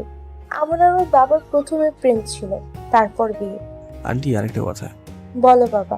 আমি যে আপনাকে কথাগুলো বলেছি ফারিয়াকে কিছু বলবেন না, আর ফয়সাল যে ওরা দেখতে আসছে সেটাও বলবেন না। কেন বাবা? ওরে একটা সারপ্রাইজ দেবো। আচ্ছা ঠিক আছে। কলটা কেটে দিলাম। সব ঠিক আছে। তুই তাহলে যা, দুপুরে খেয়ে রেডি হয়ে নিস। দেখা কোথায় করবি? মানে ফারিয়াকে কোথায় দেখাবি? সিজলার রেস্টুরেন্টে দেখালে কেমন হয়? যেটা ভালো বুঝিস। আচ্ছা ঠিক আছে, এখন বাসায় যা। তারপর তন্নির কাছ থেকে বিদায় নিয়ে বাসায় চলে আসলাম। আজকে কেমন যেন একটা অন্যরকম আনন্দ লাগছে। খাওয়া দাওয়া করে আমি ফারিয়ার আম্মুকে কল দিয়ে সব কিছু বলে দিলাম, কোথায় আসতে হবে সেটাও বলে দিলাম। আরো বললাম সানি, আয়মান আর সাদিয়াকে সাথে করে নিয়ে আসতে। তারপর রেডি হয়ে তন্নিদের বাসার সামনে চলে গেলাম। কিছুক্ষণ পর সে আসলো। তারপর দুজনের মামার বাসায় চলে গেলাম। সেখানে থেকে সবকিছু ঠিকঠাক করে ওদেরকে সাথে নিয়ে সিজলারে চলে গেলাম। ফারিয়ার আম্মু আব্বু, ওর বাবা, ওর মামা, আরো কয়েকজন লোক, তারপর সানি, আয়মান আর সাদিয়া সবাই আগে থেকে এসে বসে আছে। এরপর আমরাও গেলাম। আমাকে আর তন্নিকে একসাথে দেখে সানি, আয়মান, সাদিয়া, ফারিয়া এমন ভাবে তাকালো যেন তারা আকাশ থেকে পড়েছে। আমি ওদের সাথে কোনো কথা না বলে ফয়সালের পাশে গিয়ে বসলাম। ফয়সাল আর ফারিয়া একে অন্যকে দেখে খুশিতে শেষ, বারবার আমাদের দিকে তাকাচ্ছে। তন্নি এসে আমার পাশে বসলো। আজকে একটা কালো শাড়ি পরেছে, দেখে অন্যরকম একটা ভালো লাগা কাজ করছে। আমার এই অবস্থা দেখে সানি শুধু এপাশ ওপাশ করছে, মনে হয় জ্বলছে। যাই হোক, কথাবার্তা শুরু হলো। সবাই সবার সম্পর্কে জানলো, খবর নিল। ফয়সালকে আর ফারিয়াকে কথা বলার জন্য একটা রুমে পাঠিয়েছে। একটু পর দুজনে আবার রুমে আসলো। দুজনেই হেসে হ্যাঁ সূচক সম্মতি দিল। দেখ, সবাই রাজি। বিয়ে তারিখটা শোনার পর ফারিয়ার বাবা প্রথমে না করলেও পরে রাজি হয়ে যায়। সব ঠিকঠাক। আমি আস্তে করে উঠে বাইরে ব্যালকনিতে গিয়ে দাঁড়ালাম। সাদিয়া পিছনে এসে, কিরে এখানে কি করিস? কিরে শালা, একা একা এত দূর, একবার বললিও না? সরি দোস্ত, আমরা না বুঝে তোর সাথে এই 2 দিন ব্যাড বিহেভ করেছি। একটু পর ফারিয়া আসলো। থ্যাঙ্কস দোস্ত, তুই না থাকলে কিছুই হতো না। আমি কারো বন্ধু না, শুধুমাত্র ব্যবহারের পাত্র মাত্র। প্লিজ এভাবে বলিস না। আমি ভাবছি তুই তন্নির সাথে কথা বলবি না, তাই তোর উপর একটু রাগ হলো। আচ্ছা, তোরা তাহলে আগে থেকে প্ল্যান করে রাখছিলি? আর না, ওর রাগ ভাঙাইতেছি। আচ্ছা শোন, ওনারা চলে যাক, আমরা চল কোথাও গিয়ে বসি, একটু আড্ডা দেই। ফয়সাল ভাইয়াও থাকবে। ওকে চল। তারপর সবাই মিলে একটা কফি শপে গেলাম। সাদিয়া জিজ্ঞাসা করলো, এবার বল এত কিছু কি করে করলি? প্রথম থেকে শেষ পর্যন্ত সব বলতো। তোর মাথায় বুদ্ধি আছে মাইরি। জুয়েল দোস্ত, বলছিলাম কি, তুই সাদিয়া আর আয়মানকে সিস্টেম করে দিলি, এখন ফারিয়াকেও করে দিলি। এবার আমার ব্যাপারটা একটু চিন্তা কর। চুপ কর শালা, তোর কপালে প্রেম নাই। আচ্ছা চল উঠি, অনেক দেরি হয়ে গেছে। তারপর বাসায় চলে গেলাম। রাতের বেলা তন্নি কল দিল, অনেকক্ষণ কথা বললাম। তারপর কালকে সকালে একা দেখা করার জন্য বললো। সকালে ঘুম থেকে উঠে ওর ঠিকানায় চলে গেলাম। গিয়ে দেখি তন্নি আগে থেকে বসে আছে। কিরে এত দেরি হলো যে? হেঁটে আসছি তো তাই। বল, কেন ডেকেছিস? না এমনি, বস এখানে। বাসায় ভালো লাগছে না, তাই ভাবলাম তোর সাথে একটু আড্ডা দেই। ও আচ্ছা। আচ্ছা, তোর কি আসলেই কেউ নেই? আছে আবার নেইও। বুঝলাম না। আচ্ছা বুঝিয়ে বলছি, পুরো কাহিনী তন্নিকে বললাম। তো এতদিন যে সবাইকে বলছিস তোর কেউ নেই, তুই এতিম? এমনি। তো তোর আব্বু আম্মুর কাছে আর ফিরে যাবি না? যদি কখনো মানুষের মতো মানুষ হতে পারি, ভালো একটা চাকরি পাই, তাহলে আবার ওদের সামনে যাব। সরি রে। সরি কেন? আমি না জেনে তোর সাথে এত কিছু করেছি। মনে মনে বললাম, সময় হলে দেখতে পাবি আমি কি করি তোর সাথে। আরে ধুর, আমি ওগুলো নিয়ে ভাবি না, যা হওয়ার তা তো হয়েই গেছে, এখন এগুলো বলে লাভ কি। তবুও আমি একটু বেশি করে ফেলেছি। ফারিয়া কল দিল। কিরে কই তুই? এই তো বাসায়। বাসায় কি করিস? তাড়াতাড়ি মার্কেটে আয়, আমরা সবাই আছি। মার্কেটে কেন? আরে বিয়ের কেনাকাটা করতে হবে, তাড়াতাড়ি আয়। আচ্ছা ঠিক আছে। এরপর তন্নিকে নিয়ে মার্কেটে চলে গেলাম। দেখি সানি, আয়মান, সাদিয়া, ফারিয়া সবাই আছে। আমাকে আর তন্নিকে একসাথে দেখে একটু অবাক হয়েছে মনে হয়। কিরে বেটা, সারাদিন তিন্নির সাথে কি? আরে আজব তো, সারাদিন কোথায় দেখলি? আসার সময় রাস্তায় দেখা হয়, তাই ওরেও নিয়ে আসলাম। এই তোরা থাম, ভিতরে চল, না হয় আব্বু বকা দিবে। ওকে চল। ভিতরে গেলাম। সাদিয়া, তন্নি ফারিয়ার জন্য শাড়ি দেখছে। আমি সানি আর আয়মান বাইরে ঘুরু ঘুরু করছি। সানি এদিক ওদিক উকুঝুঁকি দিচ্ছে, মেয়ে আছে কিনা। ফারিয়া আমাকে ইশারা দিয়ে বললো, তোরাও যা যা লাগে নিয়ে নে, আজকে সব খরচ আমার। আমি বললাম আমার কিছু লাগবে না। সানি আর আয়মানকে বললাম নিতে, ওরাও নিচ্ছে না। ফারিয়া বাইরে এসে, কিরে তোরা কিছু নিবি না? না রে, আমার লাগবে না, ওদের জিজ্ঞেস কর কিছু লাগবে কিনা। আচ্ছা একটা কাজ কর, গায়ে হলুদের জন্য 3 জনে 3টা পাঞ্জাবি নিয়ে নে। এটা তো না করিস না প্লিজ। আচ্ছা ঠিক আছে, চল পাঞ্জাবি দেখি। এই দাঁড়া, আবার কি? তোদের জন্য পাঞ্জাবি আমি চয়েস করব। আচ্ছা ঠিক আছে, সবাই চল। তারপর আমরা একটা পাঞ্জাবি দোকানে গেলাম। যাওয়ার সাথে সাথে একটা শক খেলাম, কারণ ওখানে আব্বু আম্মু আর ছোট মামা ছিল। হঠাৎ করে তাদের দেখেই ভিতরটা কেঁদে উঠলো। আমি তাড়াতাড়ি বের হয়ে গেলাম, গিয়ে অন্য একটা গলিতে ঢুকে গেলাম। এদিকে সানিয়া রায়মান আমাকে পাগলের মতো খুঁজছে। আমি বাইরের দিকে তাকিয়ে অপেক্ষা করছি কখন ওরা যাবে। হঠাৎ করে কেউ একজন আমার কাঁধে হাত দেয়। মুহূর্তে চমকে উঠি, পিছন দিকে তাকিয়ে দেখি আয়মান আর সানি। কি রে, তুই এখানে কি করিস? আর আমরা অন্যদিকে তোকে খুঁজতেছি। কি রে, কিছু বলিস না কেন? কি হয়েছে? আম্মু আব্বু আর ছোট মামা ওই দোকানে ছিল। মানে আমরা যেখানে পাঞ্জাবি কিনতে গিয়েছিলাম সেখানে? তো দেখা কর। তুই পাগল নাকি? যেখানে আমাকে বাসা থেকে বের করে দিয়েছে সেখানে আমি বুঝি ওদের সাথে দেখা করব? এতদিনে সব ভুলে গেছে। তবুও আমি প্রতিষ্ঠিত হওয়া ছাড়া ওদের সামনে যাব না। আচ্ছা, সেজন্যই আমরা যখন ভেতরে তোর নাম ধরে ডাকাডাকি করতেছি, বারবার তোর আব্বু আম্মু আমাদের দিকে তাকাচ্ছিল। তোর আম্মু তো একটুর জন্য জিজ্ঞেসই করেনি। আচ্ছা বাদ দে, এখন চল, উনারা চলে গেছে। আর শোন, ওদেরকে কিছু বলা দরকার নেই। আচ্ছা চল। তারপর ওদের সাথে আরো কিছুক্ষণ থেকে কেনাকাটা শেষ করে বাসায় চলে গেলাম। আর 2 দিন পরে এই বিয়ে। এখন থেকে সবকিছুই ভালোভাবে প্রিপারেশন নিচ্ছে। আমরাও ব্যস্ত, মোটামুটি সবকিছুই ঠিকঠাক। মহা ধুমধামে বিয়েটা হয়ে গেল। ফারিয়া বিয়ের পরে হলো পড়ালেখা করবে, এর আগে থেকেই ঠিক ছিল। বিয়েতে অনেক মজা করলাম, ভালোভাবেই বিয়েটা শেষ হলো। বিয়ের কয়েকদিন পর আবার সবাই কলেজে গেলাম, ক্লাস করলাম। আমাদের ফ্রেন্ডশিপ আরো মজবুত হলো। সারাদিন সবাই একসাথে থাকি, ভালোভাবে দিনগুলো যাচ্ছিল। দেখতে দেখতে আমাদের কলেজের শেষ প্রান্তে চলে এসেছি, মানে আমাদের সবগুলো সেমিস্টার কমপ্লিট। আর কিছুদিন পরে ফাইনাল এক্সাম। আজকে আমাদের বিদায় অনুষ্ঠান হবে। স্যারেরা সবাই আমাদের উদ্দেশ্যে অনেক কথা বললো, ছোটরাও অনেক কথা বললো। অনুষ্ঠান শেষে সবাই মিলে সেই গাছতলায় গিয়ে বসলাম, যেখানে আমরা সবাই আড্ডা দিতাম। সবারই মন খারাপ, যতই হোক অনেক স্মৃতি জুড়ে আছে এই ক্যাম্পাসে। আর সবচেয়ে বড় কথা, পরীক্ষার পরে আমরা সবাই যে যার মতো ব্যস্ত হয়ে যাব। হবে না আগের মতো আড্ডা দেওয়া, খাওয়া দাওয়া করা, ঘুরতে যাওয়া। সবারই মন খারাপ। তারপর অল্প কিছু কথা বলে যে যার মতো বিদায় নিতে লাগলাম। এমন সময় তন্নি বলল, সবাই দাঁড়া, তোদের সাথে কথা আছে। বল। আমরা সবাই ওর দিকে তাকিয়ে আছি, চোখ মুখ লাল হয়ে আছে। কলেজ জীবনের শুরু থেকে তোমাদের সাথে আমার খুব ভালো একটা সম্পর্ক ছিল না। যখন 3য় সেমিস্টারে আসি তখন জুয়েলও আমাদের সাথে ভর্তি হয়। প্রথম দিন থেকেই ওর সাথে আমার ভেজাল শুরু হয়, সেটা তোরা খুব ভালো করে জানিস। আমি ওকে অনেক অত্যাচার করেছি, কখনো ছেলে লাগিয়ে, কখনো পুলিশ দিয়ে। শেষ যখন দেখলাম সে এখনো রাস্তায় রাস্তায় ঘুরতেছে, তখন সিদ্ধান্ত নিলাম যে করেই হোক ওকে এখান থেকে তাড়াতে হবে। সেদিনও ওকে অনেক থ্রেট দিয়ে যখন আমি বাইক দিয়ে চলে যাচ্ছিলাম, তখনই আমার অ্যাক্সিডেন্ট হয়। আর কিছু মনে নেই। যখন জ্ঞান আসে তখন শুনি ওই আমাকে বাঁচিয়েছে। তোরাও নাকি রক্ত দিয়েছিলি, তোদের প্রতি আমার সম্মানটা বেড়ে যায়। সেদিন হাসপাতালের বেডে শুয়ে ওয়াদা করেছিলাম আর কোনোদিন কোনো ছেলের সাথে বেয়াদবি করব না, পারলে উপকার করব। সেদিন থেকেই তোদের সাথে ফ্রেন্ডশিপটা হয়ে যায়। কিভাবে যে এতগুলো দিন চলে গেল আমি বুঝতেই পারিনি। এবার আসল কাহিনী বল, এটা আমরা সবাই জানি। জুয়েল, তোকে আমি ভালোবাসি সেদিন থেকে যেদিন তুই আমাকে বাঁচিয়েছিলি। আবার এটা ভাবিস না যে বাঁচানোর জন্য ভালোবেসেছি, আমি সত্যি মন থেকে ভালোবাসি।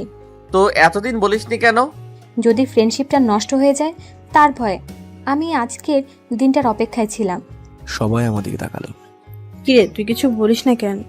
আমি কি বলবো? কি বলবি মানে? তন্নি যেটা বললো সেটার উত্তর দে। সরি। মানে ক্লিয়ার করে বল। মানে আমি এসব জড়াতে পারবো না। কেন, সমস্যা কোথায়? আছে অনেক সমস্যা। আমাকে আগে প্রতিষ্ঠিত হতে হবে, তারপর অন্য কিছু। আর তন্নি জাস্ট আমার ফ্রেন্ড, অন্য কিছু আমি কখনোই কল্পনা করিনি। তো সমস্যা কোথায়?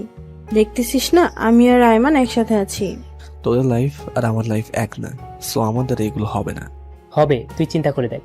হবে না, কারণ আমার গার্লফ্রেন্ড আছে। আমি তাদেরকে মিথ্যা কথা বললাম। মানে তুই তো আমাদেরকে কিছু বলিসনি। বলার প্রয়োজন মনে করিনি তাই বলিনি। আমার গার্লফ্রেন্ড আগের কলেজেই পড়ে। কিন্তু কোনো কিন্তু না, যা বলার আমি বলে দিয়েছি। তোরা থাক, আমি গেলাম। তারপর আমি হাঁটা দিলাম। তন্নি বারবার আমাকে ডেকেছে, কিন্তু আমি পিছনেও তাকাইনি, সোজা হাঁটা দিলাম। আসলে আমি ইচ্ছা করেই করিনি, কারণ ও আমার সাথে যা যা করেছে সেগুলো একটাও আমি ভুলিনি। এবার বুঝুক কেমন লাগে। আমি ওর শারীরিক নির্যাতন করবো না, মানসিকভাবেই করবো। রাতের বেলা সাদিয়া আয়মান আমাকে কয়েকবার কল দিয়ে বোঝানোর চেষ্টা করলো। আমি কলটা কেটে দিয়ে মোবাইলটা অফ রেখে দিলাম। 2 দিন পর এক্সাম। আমি এগুলো নিয়ে না ভেবে ভালোভাবে পড়তে লাগলাম। দেখতে দেখতে পরীক্ষার দিন চলে আসলো। আমাদের অন্য একটা কলেজের সিট পড়ে। সকালবেলা রেডি হয়ে বেরিয়ে গেলাম। ওই কলেজের ওখানে গিয়ে দেখলাম সানি, আয়মান, ফারিয়া আর সাদিয়া দাঁড়িয়ে আছে। আমি গিয়ে ওদের সাথে কথা বললাম। তন্নিকে দেখছি না তো। আসবে কি আসবে না সেটাও জিজ্ঞেস করতে পারছি না। ওদের সাথে বসে বসে কথা বলছি, একটু পর দেখলাম তন্নি আসছে। চোখ মুখ লাল হয়ে ফুলে আছে, দেখে মনে হচ্ছে অনেক কান্নাকাটি করছে। কিরে, কি অবস্থা তোর? অসুস্থ নাকি? না, আমি ঠিক আছি। দেখে তো মনে হচ্ছে না। চল, দেরি হয়ে যাচ্ছে। তারপর সবাই পরীক্ষা কেন্দ্রে চলে গেলাম, যে যার মতো পরীক্ষা দিল। বাইরে এসে অনেক আড্ডা দিলাম, কিন্তু তন্নি একবারও আমার সাথে কথা বলেনি, আমিও নিজে থেকে বলিনি। দেখি সে কতক্ষণ রাগ দেখিয়ে থাকতে পারে। এভাবে সবগুলো পরীক্ষা চলে গেল, তন্নি আমার সাথে কথা বলেনি। শেষ পরীক্ষার দিন, পরীক্ষা নিয়ে বের হয়েছি। আজকে কলেজ লাইফের শেষ দিন, হয়তো আর ওদের সাথে খুব একটা আড্ডা দিতে পারবো না, যে যার মতো ব্যস্ত হয়ে যাব। সানি বলল, এ চল ওই দিক থেকে ঘুরে আসি। আচ্ছা ঠিক আছে, চল। আমি, সানি, আইমান একটু দূরে একটা রাস্তার পাশে গিয়ে বসলাম। তখন ফারিয়ারে কেউ ছিল না। সানি বলল, বন্ধু, ওর প্রপোজ অ্যাকসেপ্ট করে নে, সমস্যা কি? তুই কি পাগল? ভুলে গেছিস সে আমার সাথে কি কি করেছিল? সেটা তো ভুলিনি, কিন্তু সে তো এখন আমাদের খুব ভালো বন্ধু, তোরও ভালো বন্ধু। বন্ধু, কিন্তু সেটা তো তোর উপকারের জন্যই করেছি। মানে? এত তাড়াতাড়ি ভুলে গেলি? ফারিয়ার ফয়সালে বিয়েটা যেন হয়, সেজন্য ওর সাথে ফ্রেন্ডশিপ করেছি, এতে আমার কোনো স্বার্থ নেই। কিন্তু এখন তো রিয়েলি বন্ধু হয়ে গেছে, সো অ্যাকসেপ্ট কর ভাই। তোর এত দরদ লাগলে তুই কর, আমার ইন্টারেস্ট নাই। আমাকে তো আর প্রপোজ করেনি, করলে তো সেদিনই অ্যাকসেপ্ট করতাম। আচ্ছা ওয়েট, সেদিন তুই বলেছিলি তোর জিএফ আছে, কিন্তু আমরা তো কিছুই জানি না। মিথ্যা বলেছিলাম, যাতে তন্নির বাড়াবাড়িটা একটু কমে। এটা না করলেও পারতি। তাকিয়ে দেখি সারিয়া, ফারিয়া, তন্নি এইদিকেই আসছে। এই থাম, ওরা আসছে। কিরে, তোরা এখানে? আমাদের একটু বললিও না। তোদের দেখতে পাইনি, বস এখানে একটু আড্ডা দিই। তারপর ওরাও বসলো। তন্নি চুপচাপ বসে আছে, ফারিয়া তন্নিকে ধাক্কা দিচ্ছে কি যেন বলার জন্য। তারপর ফারিয়া নিজেই বলল, জুয়েল দোস্ত, তোর সাথে কথা আছে। বল। তুই কি ওই ব্যাপারে কিছু ভেবেছিস? কোন ব্যাপার? তন্নি যে কথাটা বললো। তোদের সেদিন আমি কি বলেছিলাম মনে নেই? আমার আজকেও সে একই সিদ্ধান্ত। প্লিজ একটু ভেবে বল। আমার যা ভাবার তা আগেই ভেবেছি, তো অন্য কথা থাকলে বল, না হলে আমি গেলাম। উঠেই চলে যাচ্ছিলাম, এমন সময় তন্নি ডাক দিল। ওই দাঁড়া। আমি দাঁড়িয়ে আছি। যা, তোকে ভালোবাসতে হবে না, শুধু একটা প্রশ্নের উত্তর দিয়ে যা। কি? সত্যি থাকতে পারবি আমার সাথে কথা না বলে? পারবো, তুইও চেষ্টা কর, তুইও পারবি। কিন্তু কোনো কিন্তু না, তুই আমার থেকেও অনেক ভালো ছেলে পাবি। আমি ছোট লোক, এই ফকিরের বাচ্চা, তুই তো বলেছিলি, এখন আবার ভালোবাসিস কেন? এসব কিছুর জন্য সরি বললাম তো, প্লিজ মাফ করে দে। তোর উপর তো আমার কোনো রাগ নেই বা ক্ষোভ নেই, তো মাফের প্রশ্নই আসে না। প্লিজ এমন বলিস না, আমি সত্যি। অনেক হয়েছে, এবার থাম, আমি গেলাম। তনি পিছন থেকে আমাকে কয়েকবার ডেকেছে, আমি তাকাইনি। বাকিরও অনেকবার ডেকেছে, আমি না দাঁড়িয়েই চলে যাই। সেদিন আমিও অনেক কেঁদেছি, হয়তো মেয়েটাকে আমিও ভালোবেসে ফেলেছি, কিন্তু কিছু করার নেই। সে আমার সাথে যেগুলো করেছে তার ফল ওকেও একটু ভোগ করতে হবে। এইভাবে দিন যেতে লাগলো। সানিয়া ইমানের সাথে মাঝে মাঝে রাস্তায় দেখা হয়, মোবাইলে কথা হয়। ফারিয়া সাদিয়ার সাথে মোবাইলে কথা হয়, বা অনলাইনে টুকটাক কথা হয়। তন্নির সাথে টোটালি কোনো কথা হয় না আমার। দেখতে দেখতে রেজাল্টের দিন চলে আসলো। মোবাইলে রেজাল্ট দেখে নিলাম, আলহামদুলিল্লাহ খুব ভালো রেজাল্ট করলাম। আমাদের সবার রেজাল্ট মোটামুটি ভালো হয়, শুধু তন্নিটা ছাড়া। সেও পাশ করেছে, বাট অন্যদের মতো না। কারণটা হয়তো আমি। রেজাল্টে দেওয়ার পর বিভিন্ন জায়গায় চাকরির জন্য আবেদন করতে শুরু করি। একটা কোম্পানিতে চাকরির জন্য আবেদন করি, ইন্টারভিউ দিলাম, সবকিছু ঠিকঠাক ছিল, তাই চাকরিও পেয়ে গেছি। চাকরি পাওয়ার পর ওদের সবাইকে কলেজ ক্যাম্পাসে আসতে বললাম, ট্রিট দেবো। সবাই আসলো, কিন্তু তন্নি আসলো না। কিরে, তুই তো পুরাই চেঞ্জ। কই, আগের মতোই তো আছি। না মামা, আগে থেকে একটু অন্যরকম। আচ্ছা বাদ দে, তোর জব কেমন চলছে? ভালোই। তোরা ট্রাই করতেছিস না? না, আমি বাবার অফিসেই করব, সাথে আমারই দুষ্টু বড়টাকেও রাখবো। মামা, এই ভুল করিস না, সারা জীবন খোটা শুনবি যে শ্বশুরের টাকায় খাস তুই। শালা কয়দিন পর ঘর জামাই করে নিয়ে যাবে, তখন কি করবি? ফারিয়া তো সেটেল। তোর জামাই কেমন আছে রে? আছি ভালো। এই তোদের কি অবস্থা? তোদের সাথে কথা হয়? মাঝে মাঝে। তোর সাথে হয়? আরে না, হইলে কি তোদেরকে জিজ্ঞাসা করি? তুই রাজি হলে কি এমন ক্ষতি হতো? এসব কথা বাদ দে, অনেকদিন আড্ডা দিই না, চল ওই দিক থেকে ঘুরে আসি। ঠিক বলছিস, চল ঘুরে আসি। ওদের সাথে পুরো বিকাল আড্ডা দিলাম, সন্ধ্যায় বাসায় চলে গেলাম। এইভাবেই দিন কাটছিল, ভালোই আছি। মাঝে মাঝে আব্বু আম্মুর কথা মনে ওঠে, ইচ্ছে করে তাদের কাছে ছুটে যায়। আজ সব আছে, টাকা, বাড়ি, গাড়ি, সম্মান, সবকিছু আছে, কিন্তু নেই বাবা মা। যত কিছুই করি না কেন, দিন শেষে নিজেকে সেই এতিমই মনে হয়। ইচ্ছে করছে এখনই ছুটে যাই, কোনো এক অজানা শক্তি ধরে রাখে, চাইলেও যেতে পারি না। কিছুদিন পর আমি আমার বস গাড়ি নিয়ে একটা দরকারে অন্য একটা জায়গায় যাচ্ছি।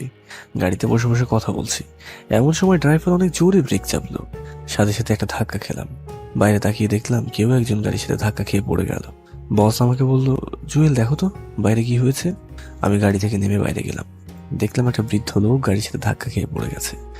আমি গিয়ে পিছন থেকে টান দিয়ে তুলতে তুলতে বললাম, সরি আঙ্কেল, ড্রাইভার ভুল করে লাগিয়ে দিয়েছে। আপনার লাগেনি তো? পুরোটা বলার আগে আমি স্তব্ধ হয়ে গেলাম, কারণ লোকটার কেউ নয়, সেই হচ্ছে আমার বাবা। বাবাকে দেখে চোখ দিয়ে পানি ঝরতে শুরু করলো। বাবা আমার দিকে তাকিয়ে অবাক হয়ে আছে। অবাক হওয়ারই কথা, আমার বেশভূষা আগের মতো নেই তো। আগে জুয়েল আর এখনকার জুয়েলের মধ্যে অনেক তফাৎ চলে এসেছে। আব্বু তুমি? আব্বু আমাকে জড়িয়ে ধরে কান্না করা শুরু করে দেয়। আমারও অযোধ্যায় পানি চলে আসতে থাকে। কতক্ষণ বাবা জড়িয়ে ধরে দাঁড়িয়েছিলাম মনে নেই। পিছনে কারো হাতের স্পর্শ পেয়ে পিছনে তাকিয়ে দেখি আমার বস, তারও চোখ ভেজা। তোর মা হাসপাতালে। কি? মায়ের কি হয়েছে? বস বলল, এই জুয়েল, তাড়াতাড়ি গাড়িতে ওঠো, হাসপাতালে চলো। তারপর বাবা আর আমি আর বস গাড়িতে উঠলাম। বাবা আমার হাত ধরে বাচ্চা ছেলেদের মতো কাঁদছে। একটু পর হসপিটালে গেলাম। গিয়ে দেখি আম্মুকে স্যালাইন লাগিয়ে রেখে শুয়ে দিয়েছে। কি হয়েছে আম্মুর? গত পরশুদিন স্ট্রোক করেছে। ডাক্তার কি বলেছে? ভালো হতে সময় লাগবে। পিছন থেকে বস বলল, আচ্ছা জুয়েল, আমার তো সময় কম, মিটিংয়ে দেরি হয়ে যাচ্ছে, তুমি থাকো, আমি গেলাম। পরে কি হয় আমাকে জানিও। স্যার আমি না গেলে সমস্যা হবে না? না, আমি চালিয়ে নিব, তুমি মায়ের কাছে থাকো। ধন্যবাদ স্যার। বস চলে গেল। আমি আর বাবা হাসপাতালের বাইরে বসে আছি। আমারে মাফ করে দিস। মানে হঠাৎ এই কথা কেন বলছো? সেদিন তোকে বাসা থেকে বের হয়ে যেতে বলেছি, সেজন্য তুই বের হয়ে গেলি। একবারও ভাবলি না তুই ছাড়া যে আমাদের আর কেউ নেই? আব্বু, সেদিন তুমি পৃথিবীর সেরা কাজটি করেছিলে। সেদিন যদি তুমি আমাকে বের করে না দিতে, হয়তো আজকে আমি এই পর্যায়ে আসতাম না, একজন ভালো মানুষ হতাম না। বাস্তবতা কি জিনিস সেটাই বুঝতাম না। তোমাদের ভালোবাসা কি জিনিস তাও বুঝতাম না। জানিস, তুই চলে যাওয়ার পর তোর মা আর আমি তোকে কত খুঁজেছি। তোর জন্যই তোর মা অসুস্থ হয়ে গেছে, দিন নেই রাত নেই শুধু কান্নাকাটি করতো। আমিও তোমাদের অনেক মিস করেছি বাবা। বাবা আমাকে আবারও জড়িয়ে ধরে কান্না করতে লাগলো। কিছুক্ষণ পর একটা ডাক্তার বাইরে এসে বলল, আম্মুর জ্ঞান এসেছে, ভিতরে যেতে পারবো। আমি আর বাবা তাড়াতাড়ি ভিতরে গেলাম। এক অজানা আনন্দ বিরাজ করছে। কত বছর পর আম্মুকে দেখবো। ভিতরে গেলাম। আম্মু আমাকে দেখে রীতিমতো অবাক হয়ে গেল। হওয়ারই কথা, আম্মু আমার দিকে নির্বাক হয়ে তাকিয়ে আছে। আম্মুকে দেখে আমার পুরো শরীরের লোম দাঁড়িয়ে গেল। কি দেখে কি হয়ে গেল! আম্মুর এই অবস্থা দেখে গাল বেয়ে পানি পড়তে লাগলো। আম্মুর কাছে যেতেই আমাকে ধরে কান্নাকাটি শুরু করে দিল। আমিও শক্ত করে ধরলাম। এখন কেমন আছো? তুই আসছিস? এখন আমি ভালো না থেকে পারি? বল, আর কোনোদিন ছেড়ে যাবি না তো? না গিয়ে কোনো উপায় আছে? আমার তো থাকার জায়গা নেই। বাবা আমার কাঁধে হাত রেখে বলল, প্লিজ বাবা, আমাকে আর লজ্জা দিস না, মাফ করে দে আমাকে। আরে কি বলো এইসব? তুমি যেটা করেছো একদম ঠিক করেছো। তাহলে এ কথা বললি কেন? আজ থেকে বাইরে কোথাও থাকতে পারবি না, তোর ঘরে তুই থাকবি। মায়ের দিকে তাকিয়ে দেখি সে অসহায় দৃষ্টিতে আমার দিকে তাকিয়ে আছে। তাই আর না করিনি। তারপর আমি, আব্বু, আম্মু নিজেদের বাসায় চলে গেলাম। আব্বু আমার পুরনো জিনিসপত্রগুলো সব সে আগের মতোই গুছিয়ে রেখেছে। বিকেলবেলা আমি আবার আগের বাসায় আসলাম। চলতি মাসের বেতন দিয়ে দিলাম। তারপর সবগুলো মালামাল বাসায় নিয়ে গেলাম। পরের দিন যথারীতি অফিসে চলে গেলাম। বসকে সবকিছু বললাম, তিনিও খুশি হলেন। বিকেলবেলা বাসায় গেলাম। দেখি আম্মু আমার রুমে বসে আছে। আমি যাওয়ার পর ফ্রেশ হলাম। তারপর আম্মুর সাথে বসে কথা বলতে শুরু করলাম। বাসা থেকে বের হয়ে যাওয়ার পর থেকে এখনো পর্যন্ত যা যা হয়েছে সবই বললাম। তন্নির কথাও বললাম। তুই আমাকে একটা সত্যি কথা বলবি? কি কথা? তুই কি তন্নিকে ভালোবাসিস? হয়তোবা। ওর জন্যই সবসময় শূন্যতা অনুভব করি। কেন? ওর কি বিয়ে হয়েছে? মনে হয় না, হলে অন্তত পক্ষে একবার জানতেও পারতাম। ওর বাসার ঠিকানা বা মোবাইল নাম্বার আছে? ওয়েট, তুমি এগুলো দিয়ে কি করবে? কিছু না। আচ্ছা শোন, তোর জন্য একটা মেয়ে দেখেছি। মানে? কথা নেই বার্তা নেই, হঠাৎ করে কিসের মেয়ে দেখছো? বাসায় সারাদিন আমি একা, আমারও তো কথা বলার মতো কাউকে দরকার নাকি? আর একটা নাতি বা নাতনি থাকলে তো কথাই নাই, পুরো বাসা সবসময় গরম থাকবে। লাগবে না গরমের, আমি এত তাড়াতাড়ি বিয়ে করতে পারবো না। তাহলে আমি মারা যাওয়ার পর করিস। ধুর, এগুলো বলো কেন? ভাল লাগে না। আচ্ছা, তন্নির মায়ের নাম্বারটা দে তো। কেন? আরে আমার ছেলেকে সে নিজের ছেলের মতো দেখেছে, আদর করেছে, তার সাথে একটু কথা না বললেই নয়। ওকে, উল্টো পাল্টা কিছু বলবে না আবার। আরে না, মেয়েটির নাম্বারটা দে। তন্নির মায়ের নাম্বার দিয়ে আমি বাইরে চলে গেলাম। আম্মু মনে হয় কথা বলেছে। রাতের বেলায় বাসায় আসলাম। কি রে, কোথায় ছিলি? এই তো একটু বাইরে গিয়েছিলাম। তোর অফিস কয়টা বাজে? 9টায়। কেন? সকালে আমাকে আর তোর বাবাকে একটু তন্নিদের বাসায় দিয়ে আসতে পারবি? মানে ওই বাসায় গিয়ে কি করবে? তন্নির মা নাকি অনেক অসুস্থ, একটু দেখে আসবো। আচ্ছা ঠিক আছে। তারপর খাওয়া দাওয়া করে ঘুমিয়ে গেলাম। সকালে ঘুম থেকে উঠে আব্বু আম্মুকে নিয়ে তন্নিদের বাসার সামনে গেলাম। আমি ওনাদের ভিতরে পাঠিয়ে দিয়ে আবার অফিসে চলে গেলাম।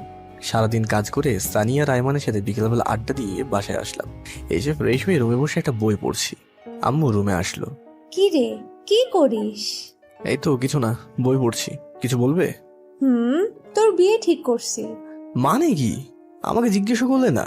মেয়েটাকে কোথায় থাকে কি করে সেটাও তো বললে না, সোজা বিয়ে ঠিক করে ফেললে। তোকে জিজ্ঞেস করার কি আছে? আমার ছেলের বউ কে হবে সেটা আমি ঠিক করব। কিন্তু মেয়েটাকে সেটা তো বলবে। তোর বান্ধবী। বান্ধবী মানে? কার কথা বলছো? তন্নি, ওর সাথেই তোর বিয়ে ঠিক করেছি। কি? তন্নির সাথে মানে? কেন, ওরে তোর ভালো লাগে না? আচ্ছা ঠিক আছে, না করে দিচ্ছি। আরে ধুর, তোমার আমি একবারও বলেছি না করতে। তো কি করতাম? ও ভালো কথা, তুই যে পাত্র সেটা তন্নিকে বলতে নিষেধ করেছি। তো কি বলেছো? আসল কথা ওর বাবা মাকে বলেছি, ওরাও রাজি, কিন্তু বলেছি তোর কথা যাতে না বলে, অন্য ছেলের কথা বলতে। কিন্তু কেন? সারপ্রাইজ। বাহ, তোমার মাথায় তো বুদ্ধি আছে। দেখতে হবে না মাটা কার। হুম। আচ্ছা খেতে আয়। তারপর খাওয়া দাওয়া করে ঘুমোতে গেলাম, কিন্তু খুশির ঠেলায় ঘুম আর আসছে না। যাই হোক, মনটা ফ্রেশ হয়ে গেল। তন্নিকেও বিশাল একটা সারপ্রাইজ দেওয়া হবে। এইভাবে কিছুদিন গেল। শুক্রবারের সকালবেলা সাদিয়া কল দিল। কি রে ফকিন্নি, ভুলে গেলি নাকি? আরে না, বল কেমন আছিস? এই তো আছি আগের মতোই। তোর কি অবস্থা? আলহামদুলিল্লাহ ভালো। আচ্ছা শোন, টনি কল দিয়েছিল, সবাইকে আসতে বলছে, তোকেও আসতে বলেছে। আজকে বিকালবেলা আমাদের ক্যাম্পাসের সামনে চলে আসিস। কিন্তু আমাকে তো বলেনি। তোদের বলেছে তোরা যা। আর তোর নাম্বার নাকি নেই ওর কাছে? তাহলে আমি যাচ্ছি না, যদিও কল করে তাহলে যাব। আরে এমন করিস কেন? সানি, আয়মান, ফারিয়া সবাই আসবে। আসুক, বাট আমি আসবো না যদিও কল না করে। আচ্ছা ঠিক আছে, আমি ওরে তোর নাম্বার দিতেছি। ওকে। কল রেখে বসে বসে খেলা দেখছি। কিছুক্ষণ পর একটা অপরিচিত নাম্বার থেকে কল আসে। আমি বুঝে গেলাম তন্নিই হবে। কয়েকবার রিং করার পর ধরলাম। হ্যালো, কে? আমি। আরে আজব তো, এই আমিটাকে। আমি তিন্নি। কোন তন্নি? আমি না চেনার ভান করলাম। কোন তিন্নি মানে? কলেজের। ও, তো বল কি হয়েছে? কল কেন দিয়েছিস? কেন, কল দিলে সমস্যা নাকি? অবশ্যই সমস্যা। আমার বউ অপরিচিত কারোর সাথে কথা বলতে না করেছে। তো বল কি হয়েছে? তন্নি চুপ করে আছে। ওদের রেগে আগুন হয়ে গেছে, সেটা আমি খুব ভালো করেই জানি। বিকেলে কলেজের সামনে আসিস, তোদের সাথে কথা আছে। চেষ্টা করব। কলটা কেটে দিয়ে হাসতে লাগলাম। যাই হোক, দুপুরে খাওয়া দাওয়া করে খুব সুন্দরভাবে রেডি হলাম। অনেকদিন পর ওদের সাথে দেখা হবে। বিকেলবেলা সানি কল দিয়ে বলল ওরা সবাই চলে এসেছে। আমি ইচ্ছে করে একটু লেট করে গেলাম। যাওয়ার পর দেখি সবাই আছে। তন্নি আমাকে দেখে অন্যদিকে তাকিয়ে আছে। কিরে হারামির দল, কি অবস্থা তোদের? শালা এত দেরি কেন? আরে বাসায় কাজ ছিল। আচ্ছা চল ওই দিকটা গিয়ে বসি। ওকে চল। একটু দূরে একটা ব্রিজের পাশে গিয়ে বসলাম। সবাই মিলে হাসাহাসি করছি, বাট তন্নি চুপচাপ বসে আছে। একটু পর, তো এবার বল কি এমন কথা যে আমাদের সবাইকে একসাথে করলি? তন্নি ব্যাগ থেকে কিছু কার্ড বের করলো। আমি দেখেই বুঝেছি বিয়ের কার্ড। সবার আগে একটা কার্ড আমাকে দিল, তারপর একে একে সবাইকে দিল। তারপর বলল, এই মাসের শেষে আমার বিয়ে, তোদের দাওয়াত রইল, আশা করি সবাই আসবি। সবাই একসাথে কংগ্রাচুলেশনস জানালো। আমি চুপচাপ কার্ডটা দিয়ে বাতাস করছি। আরে দোস্ত, তাহলে বিয়েটা করেই ফেলবি? কি করব, এখন তো আর বসে থাকার সময় না। আর কত ওয়েট করব? বাবা মা অনেক চাপ দিচ্ছে, ছেলেও নাকি ভালো চাকরি করে, তাই রাজি হয়ে গেলাম। তুই না কাকে যেন ভালোবাসতি? তোকে আমি বলেছি আমি কাউকে ভালোবাসি? না মানে। হইছে, আর মানে করিস না। এই তুই কখন করবি? কে? আমি? হুম। আমি তো করে ফেলেছি আরো আগে। সবাই আমাদেরকে অবাক হয়ে তাকায়। আরে এত অবাক হওয়ার কিছু নেই, সত্যিই করে ফেলেছি। কই আমাদেরকে তো বললি না? বলার প্রয়োজন মনে করিনি তাই বলিনি। তুই এখনো আমাদের পর ভাবিস? আরে না, হুট করে হয়ে গেছে, তাই বলার সময় পাইনি। খেয়াল করে দেখলাম তন্নি রেগে লাল হয়ে আছে। আমার কথা শুনে আরোই রেগে গেছে। চোখের মধ্যে পানি টলমল করছে। দেখে মনে হচ্ছে একটু পর কান্না করে দেবে। তারপর তন্নি বলল, আচ্ছা তোরা থাক, আমি গেলাম, বাসায় কাজ আছে। আরে কি বলিস, কতদিন পর দেখা হলো, একটু আড্ডা দিয়ে যা। না রে, অনেক কাজ, তোরা বিয়েতে অবশ্যই আসবি। তারপর বিদায় নিয়ে চলে গেল। আমি ওর চলে যাওয়ার দিকে এক দৃষ্টিতে তাকিয়ে আছি। সানি আমাকে টোকা দিয়ে বলল, বন্ধু, চেয়ে থেকে লাভ নেই, সে এখন অন্য কারো। সেদিন যদি একসেপ্ট করতি তাহলে হয়তো বিয়েটা তোর সাথেই হতো। শালা বেশি বুঝে, এবার বুঝো কেমন লাগে। ওদের কথা শুনে হাসি থামিয়ে রাখতে পারলাম না, অনেক জোরে হাসলাম। কি রে, তুই হাসছিস কেন? পাগল হয়ে গেলি নাকি? না, তোদের কথা শুনে। তুই পুরাই গেছস। শোন, আমি যে কথাগুলো এখন তোদের বলবো সেগুলো শুনলে তোরাও হাসবি এন্ড অবাকও হয়ে যাবি। Oh really? তো বল, কি এমন কথা যেগুলো শুনলে আমরাও অবাক হয়ে যাব? তারপর আমি পুরো ঘটনাগুলো ওদের সাথে শেয়ার করলাম। বাবা মায়ের সাথে দেখা হওয়া থেকে আজ পর্যন্ত সবকিছুই বললাম। তার মানে বিয়েটা তোর সাথেই হচ্ছে? কার্ডটা খুলে দেখ, কার নাম লেখা। তোর তো ডাবল কনগ্রাচুলেশন। তো তুই ওরে কিছু বলিসনি কেন? সারপ্রাইজ, তোরা কিছু বলিস না। তুই এক জিনিস মাইরি। চল, এখন ট্রিট দিবি। আচ্ছা ঠিক আছে, চল। এই ওয়েট, তোর আবার কি হলো? তিন্নি মনে হয় রাগের মাথায় বিয়েটা করতেছে। কেমন বুঝলি? ও তো নিজেই বলল নিজ থেকে বিয়ে করেছে। আরে পাগলের দল, কার সাথে বিয়ে হচ্ছে সেটাই তো জানে না, নামটাও দেখেনি। ঠিক বলেছিস, কেমন যেন শুকিয়ে গেছে। ওই আরামিরা, ওরা নিয়ে এত কথা বলিস কেন? হ্যাঁ, জানিস না ও আমার হবু বউ। ওরে আমার ভালোবাসা রে, বেশি কথা বললে এখন তন্নির সব বলে দেবো। আচ্ছা সরি, এখন কিছু বলিস না, সময় মতো সব বলিস। আচ্ছা, ও তো এখন তোর বউ হবে, তবুও কেন কষ্ট দিতেছিস? কলেজের দিনগুলোর কথা ভুলে গেলি? এখনো এগুলো মাথায় নিয়ে ঘুরিস? না ঘুরে কোনো উপায় আছে? যখন একা থাকি ওর অত্যাচারের কথা মনে পড়ে। আচ্ছা এগুলো বাদে, বিয়ের পর সারাদিন তো আদরের ওপর রাখবা, তখন তো অত্যাচার করবা না। এই যে আহমান যেমন সাদিয়াকে আদর করছে, সাদিয়াও করতেছে। কি একটা লাক্সারিয়াস লাইফ। উফ। সবাই একসাথে সানিকে থাপড়ানো শুরু করলাম। হারামি, তুই কোনোদিন মানুষ হবি না। ও আচ্ছা, তুইও তো ফসলকে আদর করতেছিস। শালার কি পোড়া কপাল নিয়ে দুনিয়াতে আইছি কে জানে। তোর কপালে বউ নাই। এইভাবে অনেক মজা করলাম, আনন্দ করে রাতের বেলায় বাসায় চলে গেলাম। খুব ভালো একটা দিন কাটলো। দেখতে দেখতে বিয়ের তারিখ চলে আসলো। ফারিয়া আর সাদিয়া তন্নির সাথে শপিং করতে গেল। সানিয়া আর আয়মান আমার সাথে। আমরা দূরে দূরে রয়েছি যাতে ভুলেও তন্নি কিছু জানতে না পারে। শপিং শেষ করে বের হচ্ছি, এমন সময় গেইটে তাকাতে একটা টাসকি খেলাম। দেখলাম তন্নিও বের হচ্ছে। আমি সানিয়া আর আয়মানকে ইশারা দিয়ে লুকিয়ে যেতে বললাম। তারপর ওরা চলে যাওয়ার পর আমরা বের হলাম, বাসায় গেলাম। সবকিছু নতুন করে সাজাচ্ছে। আস্তে আস্তে বিয়ের পুরো প্রিপারেশন নেওয়া হচ্ছে। আম্মু আর আব্বু সবাইকে দাওয়াত দিয়ে আসলো। আমিও মোটামুটি ব্যস্ত, এটা ওটা করছি। দেখতে দেখতে বিয়ের দিন খুব কাছে চলে আসলো। গায়ে হলুদের আগের দিন সানি, আইমান, সাদিয়া, ফারিয়াকে আমি কল দিয়ে দিঘির পাড়ে আসতে বললাম। বিকেলবেলা ওরা আসলো। কিরে, কি অবস্থা? এই তো মোটামুটি। তোরা কেমন আছিস? আমরা ভালো। আচ্ছা বল, কেন ডেকেছিস? আসলে কিভাবে কি করতে হবে তোরা যদি বলে দিতি তাহলে ভালো হতো। আমি তো এর আগে কখনো বিয়ে করিনি, তাই কোনো অভিজ্ঞতা নেই। তুই যেভাবে বলছিস মনে হয় আমাদের অনেক অভিজ্ঞতা আছে। আরে ধুর, সেটা না, এমনিই বললাম। আচ্ছা শোন। অনেক উপদেশ দিল, একে একে সবাই অনেক পরামর্শ দিল। আসলে আপনি যতই চালাক হন না কেন, নিজের কোনো বিশেষ কাজে আপনি বোকা হয়ে যাবেন, কিছুই আপনার মাথায় আসবে না। যাই হোক, ওদের সাথে আরো অনেক কথা বললাম। ফারিয়া বলল, আচ্ছা একটা জিনিস তো আমার মাথায় আসছে না। কি? কাল তো তোদের দুজনেরই গায়ে হলুদ, তো আমরা দুই জায়গায় কিভাবে থাকবো? সিম্পল, ছেলেদের বাসায় হলুদ অনেক রাত করে হয়। তোরা তন্নির গায়ে হলুদ দিয়ে আমার সাথে আমার বাসায় চলে আসবি। আমার সাথে মানে? তুইও যাবি নাকি? আমারও তো দাঁত দিয়েছে। হারামি, তুই এক জিনিস মাইরি, তোর কাজ নেই? সবকিছু গুছিয়ে যাব। কিন্তু এই চুপ থাক, সবসময় কিন্তু কিন্তু করিস কেন? এই কুত্তা, আমি তোর সাথে কথা বলছি না। আয়মান, তোমার জানুকে নিষেধ করো, না হলে মাথার উপর তুলে আস্তে করে ছেড়ে দিব। এই হারামির দল, চুপ থাক তো, এমনিতেই টেনশন আছি। আচ্ছা কালকে কয়টায় যাবি? তুই আর সাদিয়া বিকেলে চলে যাবি, আমি সানিয়া রাইমান রাতে যাব। আচ্ছা ঠিক আছে, এখন যাই তাহলে। ওকে যা, কালকে দেখা হবে। তারপর সানিয়া রাইমানের সাথে আরো কিছুক্ষণ আড্ডা দিয়ে আমিও বাসায় চলে আসলাম। পরের দিন মানে হলুদের দিন সকাল থেকে সবকিছু সাজাতে শুরু করলো। লাইটিং দেখে কেমন যেন একটা দুলা দুলা ভাব চলে আসলো। সারাদিন কাজ করতে করতে কখন যে সময় চলে গেল বুঝতেই পারিনি। বিকালবেলা সানিয়া আয়মান আসলো, ওরাও টুকিটাকি অনেক কাজ করলো। রাত 10টায় ফারিয়া কল দিল। কিরে, আসবি না? আসছি। তাড়াতাড়ি আয়, তোদের তনি খুঁজছে। ওয়েট, আসছি। রেডি হয়ে বাইকটা বের করে যেই বাইরে আসলাম তখনই আম্মার আগমন। কি রে, কই যাস তুই? তোমার বৌমাকে গায়ে হলুদ দিয়ে আসতে। কি? নিজের গায়ে হলুদের খবর নাই, উনি যাচ্ছে বউয়ের গায়ে হলুদ মাখতে? যা, বাসায় যা। আরে ধমকাও কেন? যাবো আর আসবো তো। তোর বাবা দেখলে চিল্লাচিল্লি করবে।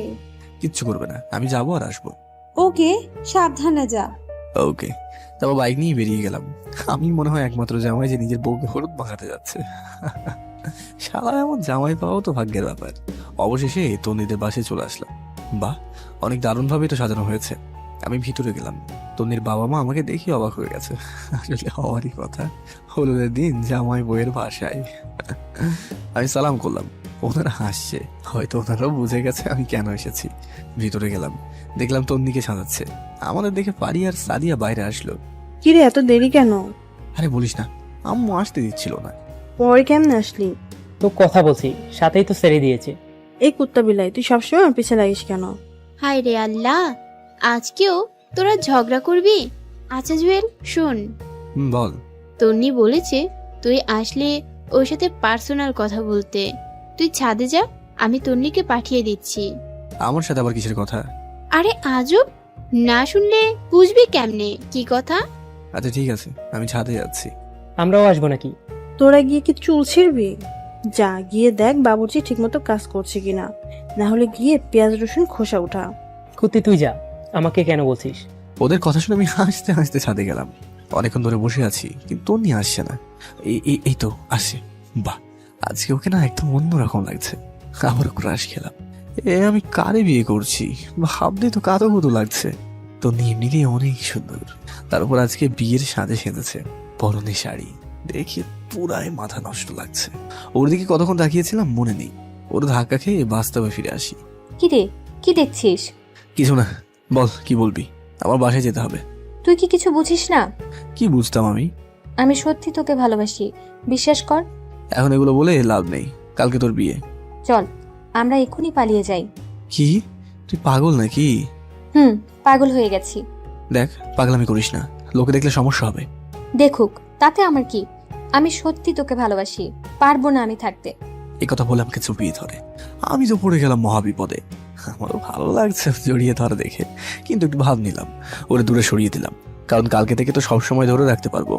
ভাব নিয়ে ওরে বললাম, হেই, লজ্জা করে না বিয়ের আগে অন্য একটা ছেলেকে? ছি ছি ছি। তোর কি বিশ্বাস হয় না? আর ধুর, এগুলো কি বিশ্বাস করবো? হ্যাঁ, এগুলো হচ্ছে তো ন্যাকামি। তো ন্যাকামি না করলেই ভালো হবে। আমি নিচে যাচ্ছি, তুই এই চোখ মুখ ঠিক করে নিচে আই। বা, অভিনীত আসলেই আমাকে ভালোবাসে। এবার বুঝো জুয়েল কি জিনিস। অনেক তো জ্বালাইছিল, হ্যাঁ আমারে না? দেখো এমন কেমন লাগে। আমি নিচে চলে গেলাম। সানিয়া রহমান ইশারায় আমাকে জিজ্ঞাসা করলো কি বলেছে। আমি পরে বলবো বলে ইশারা দিলাম। একটু পর তন্নিও চলে আসলো, গায়ে হলুদ দেওয়া শুরু হলো। ওরে আরো রাগানোর জন্য আমি সবার আগে স্টেজে উঠলাম। উঠে অনেকগুলো হলুদ নিয়ে মুখে মাখিয়ে দিলাম। রেগে তো পুরোই লাল হয়ে গেছে। এদিকে সানিয়া রহমান তালি দেওয়া শুরু করলো। ওদের দেখে অন্যেরাও দেওয়া শুরু করলো। তারপর মিষ্টি খাইয়ে দিয়ে কিছু ছবি তুলে আমি চলে আসলাম। তন্নি চোখে স্পষ্ট পানি দেখতে পেলাম। তারপর সানি, আইমান, সাদিয়া, ফারিয়া সবাই লাগালো। আমি ওদের বললাম তাড়াতাড়ি রেডি হতে। আচ্ছা, তন্নিকে বলে যাই। মাথা খারাপ, ওরে বললে যেতে দেবে না। যদি আমাদের খুঁজে? আরে খুঁজবে না, সবাই হলুদ লাগাতে লাগাতে 4টা বাজবে, তারপর ঘুমিয়ে যাবে। তন্নি ভাববে আমরাও ঘুমিয়ে গেছি। এখন তাড়াতাড়ি চল, আব্বা কল দিচ্ছে। আমরা কেমনে যাব? বাইরে সিএনজি আছে, আমি, তুই আর ফারিয়া সিএনজিতে যাব। সানি আর জুয়েল বাইকে যাবে। ওকে চল। তারপর আমাদের বাসায় চলে আসলাম। বাবা অনেকগুলো ঝাড়ি দিল, সেগুলো হজম করে আমি গিয়ে রেডি হয়ে স্টেজে গিয়ে বসলাম। তারপর শুরু হলো আমার উপর তৃতীয় বিশ্বযুদ্ধ। একে একে সবাই গায়ে হলুদ দিল। ফটোশুট এটা সেটা করতে করতে 5টা বেজে গেল। তাড়াতাড়ি গিয়ে ঘুমিয়ে গেলাম। 11টায় ঘুম থেকে উঠলাম। উঠে গোসল করে প্যান্ট শার্ট পরে রেডি হয়ে গেলাম। আম্মা এসে বললো, কি রে, পাঞ্জাবি শেরওয়ানি না গায়ে দিয়ে এটা কি দিলি?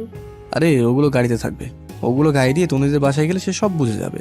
তোমরা সবাই চলে আসবে, শেরওয়ানি গাড়িতে থাকবে। আমরা গেলাম। এটা কেমন কথা? আর কোনো কথা না বলে আমি আর সানি, আইমান, সারিয়া, ফারিয়া বেরিয়ে গেলাম। একটু পর তন্নিদের বাসায় গেলাম। দেখলাম তন্নির রুমে অনেক ভিড়, মনে হয় ওকে সাজাচ্ছে। আমি, সানি, আইমান বাইরে ঘুরছি। সাদিয়ার ফারিয়া ভিতরে গেল। লোকজন এসে খাওয়া দাওয়া শুরু করে দিল।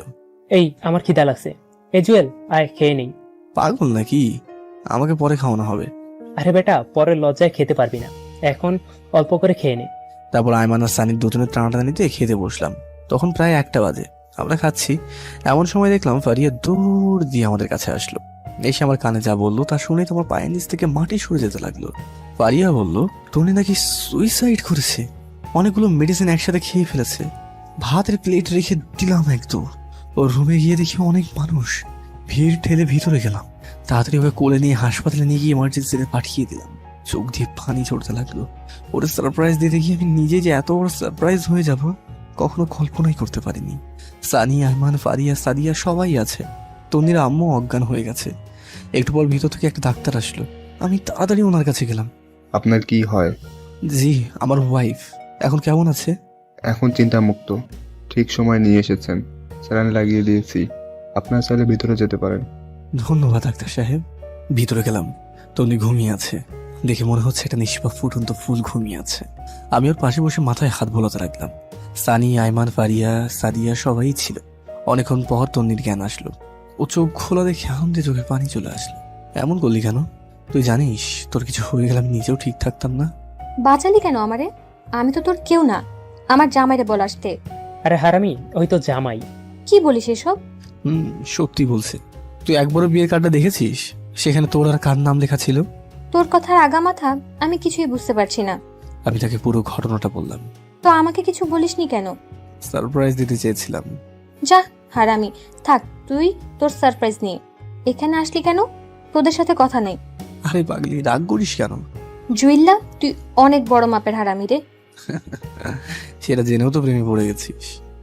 সত্যি, তোকে ছাড়া থাকতে পারবো না রে। বলেই আমাকে জড়িয়ে ধরলো। আমিও কিছু বলিনি। এই, এগুলো বাসর ঘরে গিয়ে করিস, আমার গা জ্বলে। এই মেহমানরা কিছু জানে? ওদের বলেছি তুই হঠাৎ করে সেন্সলেস হয়ে গেছিস। চল বাসায় চলে যাই। তুই আরো সুস্থ হ তারপর। আরে ধুর, আমি ভালো আছি, চল তো।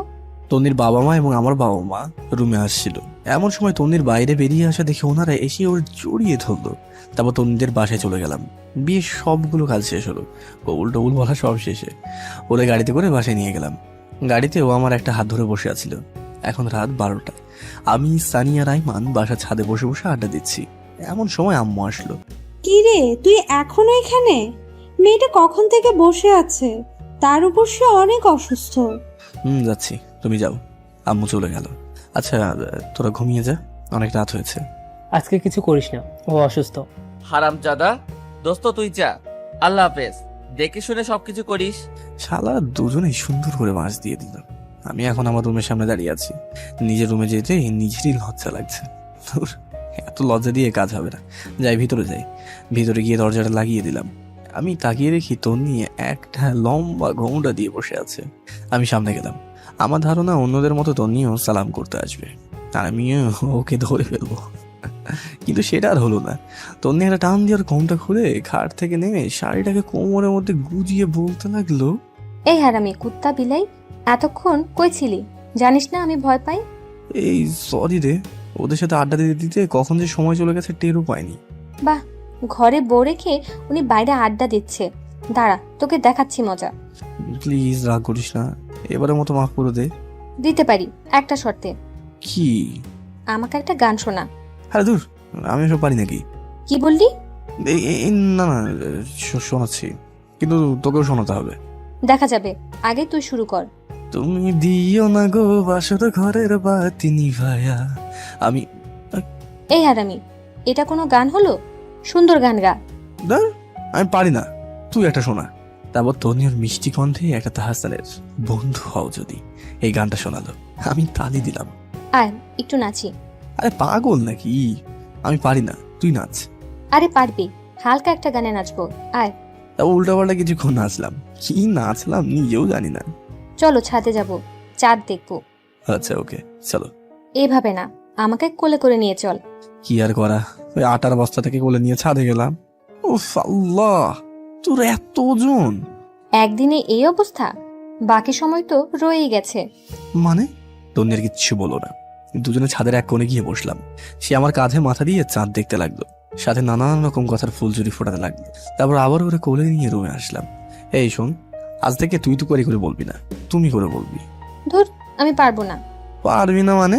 কেউ যদি শোনে মান ইজ্জত সব শেষ। আচ্ছা যা, সবার সামনে তুমি বলবো, আর এমনিতে তুই করেই বলবো। এই শোনো, বল।